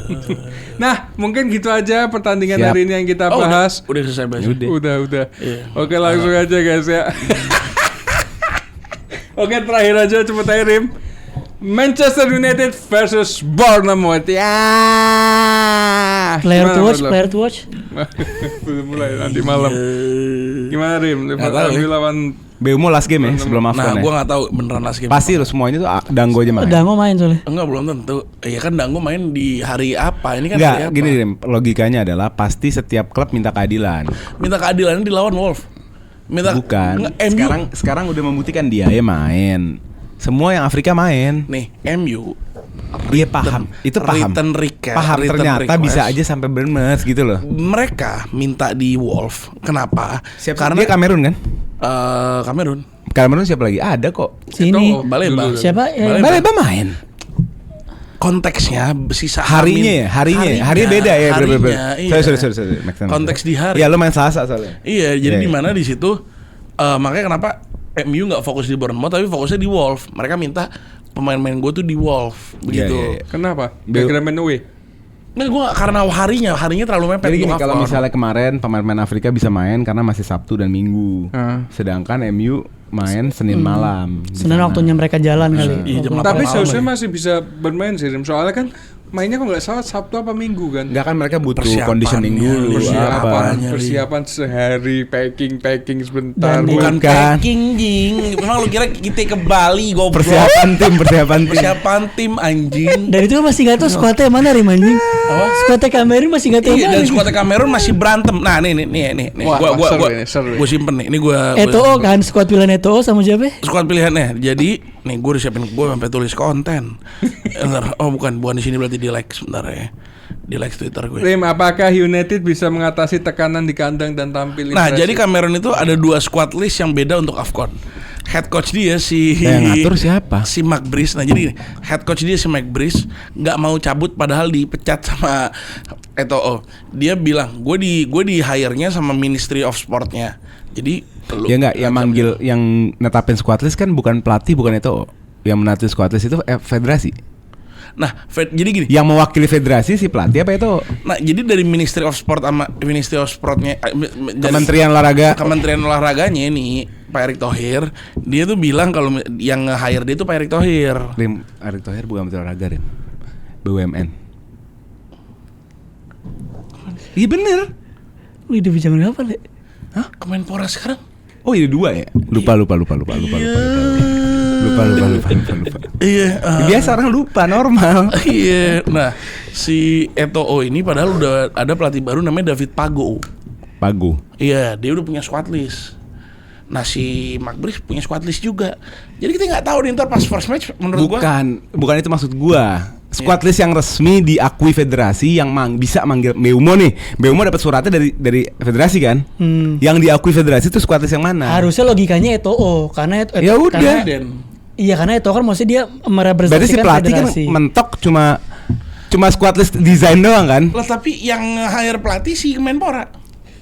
Katanya itu yang Kemenpora. Enggak, yang hire pelatih ini Kemenpora, yang mecat in. Nah, gini nih. Pelatih jadi dari Kemenpora. Pelatih dari Pak Erick Thohir nih. Nah, cuman bentar, gue bingung. Pelatih yang ini Pak Erick Thohir. Cuman yang nge-hire nih pelatih Pak Erick Thohir. Enggak, coba. Enggak. Lu selalu trouble untuk menjelaskan sesuatu. Coba. Enggak, itu gini. Enggak usah disamain nama di sini. Anggap aja gini. Jadi itu pelatih mungkin yang ngasih rekomendasi mungkin Kementerian Olahraga. Iya. Cuman di akhirnya Eto'o nih nggak setuju sama performance-nya si pelatih inilah. Siapa namanya tadi? Mark Brice. Nah, akhirnya dipecat lah sama Eto'o. Betul. Cuma si pelatih ini dia tidak mau keluar karena dia ngerasa dia punya backingan Menteri Olahraga. Nah, itu problemnya. Begitu. Gak mau keluar tuh dalam definisinya Gak apa? mau keluar. Nah, itu gue juga bingung, nggak mau keluar nih apa? Gak mau dipecat. Pasti lo lagi nyari Kamerun squad list ya. Gak mau dipecat. Iya, makanya itu tuh random parah. Yaudah. Sekarang balik. Soalnya Onana di David Pago diterima, di Mark Brice kagak. Jadi Onana belum tentu AFCON. Onana AFCON-nya tergantung pelatih yang mana ya yang milih saya. Dia bilang begitu. In the end of the day, apapun cerita di belakang itu semua, yang akan menjadi squad list resmi adalah yang diakui sama federasi. That's it. Udah itu aja. Nah, oke. Ya, cuma kalau resminya berantem dalamnya ini Kamerun lama-lama nggak dimainin. Itu cerita AFCON. lain kalau berantem. Oke, balik ke match. Iya. Ya. Ya kayak kalah. Kita simpel aja. Lini tengah United versus tekanan Bournemouth untuk aliran bolanya gimana? Gini, aslinya kalau mau gue pakai presiden, kita udah pernah ketemu Bournemouth di pre-season. Enggak, bukan pre-season, summer series. Areola loh ini nggak main-main. Areola. Series bukan preseason. Beda. Iya enggak, maksudnya nama pre-seasonnya summer series. Kayak lu nama pre-season lo kan CWC kan? Iya. Iya kan? Iya. Gue juara summer series nggak pernah cerita loh. Apa? Gue nggak pernah cerita juara summer series. Gue juga gak cerita, lu baru tahu gue baru sekarang. Selama kemarin kita di beli luar review gue kamera. bahasnya sekarang doang iya. Kemarin. Nah, di summer series kita ketemu Bournemouth dan kita Iraola pun bilang kalau misalnya the squad is far more ready than our squad. Dia bilang begitu. Apalagi dengan Bournemouth yang sekarang pemainnya banyak yang nggak ada. Cuman nggak tahu jujur kita tahu MU sama kayak Chelsea ada match yang kita tahu kita bisa ngeliat kayak menang nih, tapi ada juga match yang kayaknya kayak kalah nih gitu nih, nggak bisa nebak gitu. Tapi emang kalau main malam-malam dan hari Selasa tuh janggal biasanya. Kalau Iya. tim yang lainnya kalah atau seri, mungkin lebih ada motivasi buat menang gitu. Tapi ini menang semua. Nah Kan itu menurut gue makanya. menang sih Rim. Karena Iyalah kandang. Tapi biasanya kalau Liverpool menang lu menang kan? Sahabat untuk Kalau selamanya. MU menang ini MU di atasnya Liverpool, bukan atas bawah MU Chelsea. Sebagus-bagusnya Bournemouth hari ini juga mereka nggak banyak punya penyerang tajam kan. Semenyo juga up and down. Ya, Jadi menurut gue walaupun lu nggak bisa dominate the game, mereka juga struggle ngegolin. Nggak segampang itu. Itu tergantung starting lineup kita sih. Starting lineup kita kayak gimana? Apakah starting lineup kita di sini itu Mount, Cunha, Zirkzee. Iya, bisa jadi menurut gue itu. Dan gue berharap Dalot main. Mason Mount mulai naik ya Rim? Emang Tapi berapapun skornya kayak Semenyo golin Rim. Soalnya gue keluarin dari FPL. Biasanya yang gue keluarin dari FPL nih golin. Nah, gue masuk ini betulan. Gue masuk kapten gue Bruno Fernandes. Lo kapten ya? Gue kapten Bruno Fernandes. Wow. Ya. Ya emang udah di akhir-akhir mah bebas. Apa? Ya udah di akhir-akhir kan, udah nggak mungkin ngejar kan, sama gue beda 200. Udah nggak mungkin ngejar ya udahlah. Ini main diferensial kan. Gue dari game week 1 total diferensial hidup gue. Jadi Ini untuk kayak top 4 aja Rim. 1 Papai, 2, 3 Mat Botak, 4 saya. Top 4. Enggak, menurut gue iya nanti selalu gue udah juara. Udah anggapannya bisa dibilang unofficial juara. Ya kan, unofficially juara. Jadi season ini Back to the game menurut gue back to the lagi-lagi. game, FPL tuh game. Enggak. Oh bukan. Back to the game ini bakal United selama main di weekday sendirian gak ada yang ganggu akan pick up points dan Everton ya udah santai. Justru janggal itu Pak, kalau main home main jam 2 pagi waktu Indonesia, janggal tuh. Enggak. Kalau away malah menang. Minggu depan main Selasa lagi. Gue predik United menang. Gue predik kuat Amorim minimum peringkat 6. Berarti prediksi skor langsung. Kalau gua 2-0 menang MU. Gue 3-1 MU. Ulang. Prediksi skor kalau gua 1 sama. Kok diganti? Enggak. Ya gue 3-1 MU. minta cut sama Angger. Enggak ada cut. Enggak, biar kita bareng Rim. 1 sama lu. 3-1 MU. Gua 4-1 MU. Gua 1-0 Bournemouth. Oke. Player to watch. Kalau gua Bruno. Mason Mount. Gua Kobamboy juga. Kobamboy. Saatnya Kobamboy. Semenyo. Kombamboy siapa? Kobamboy Mason Mount. Mason Mount. Oh.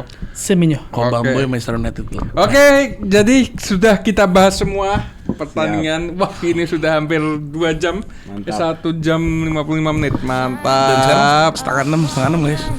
Terima kasih banyak buat kalian yang sudah nonton sampai akhir. Jangan lupa subscribe, follow gua, Bang Oleh, Karim, dan di sini ada Basya juga. By the way dia fans Valencia sekarang. Vote Grombol di JMTV Award.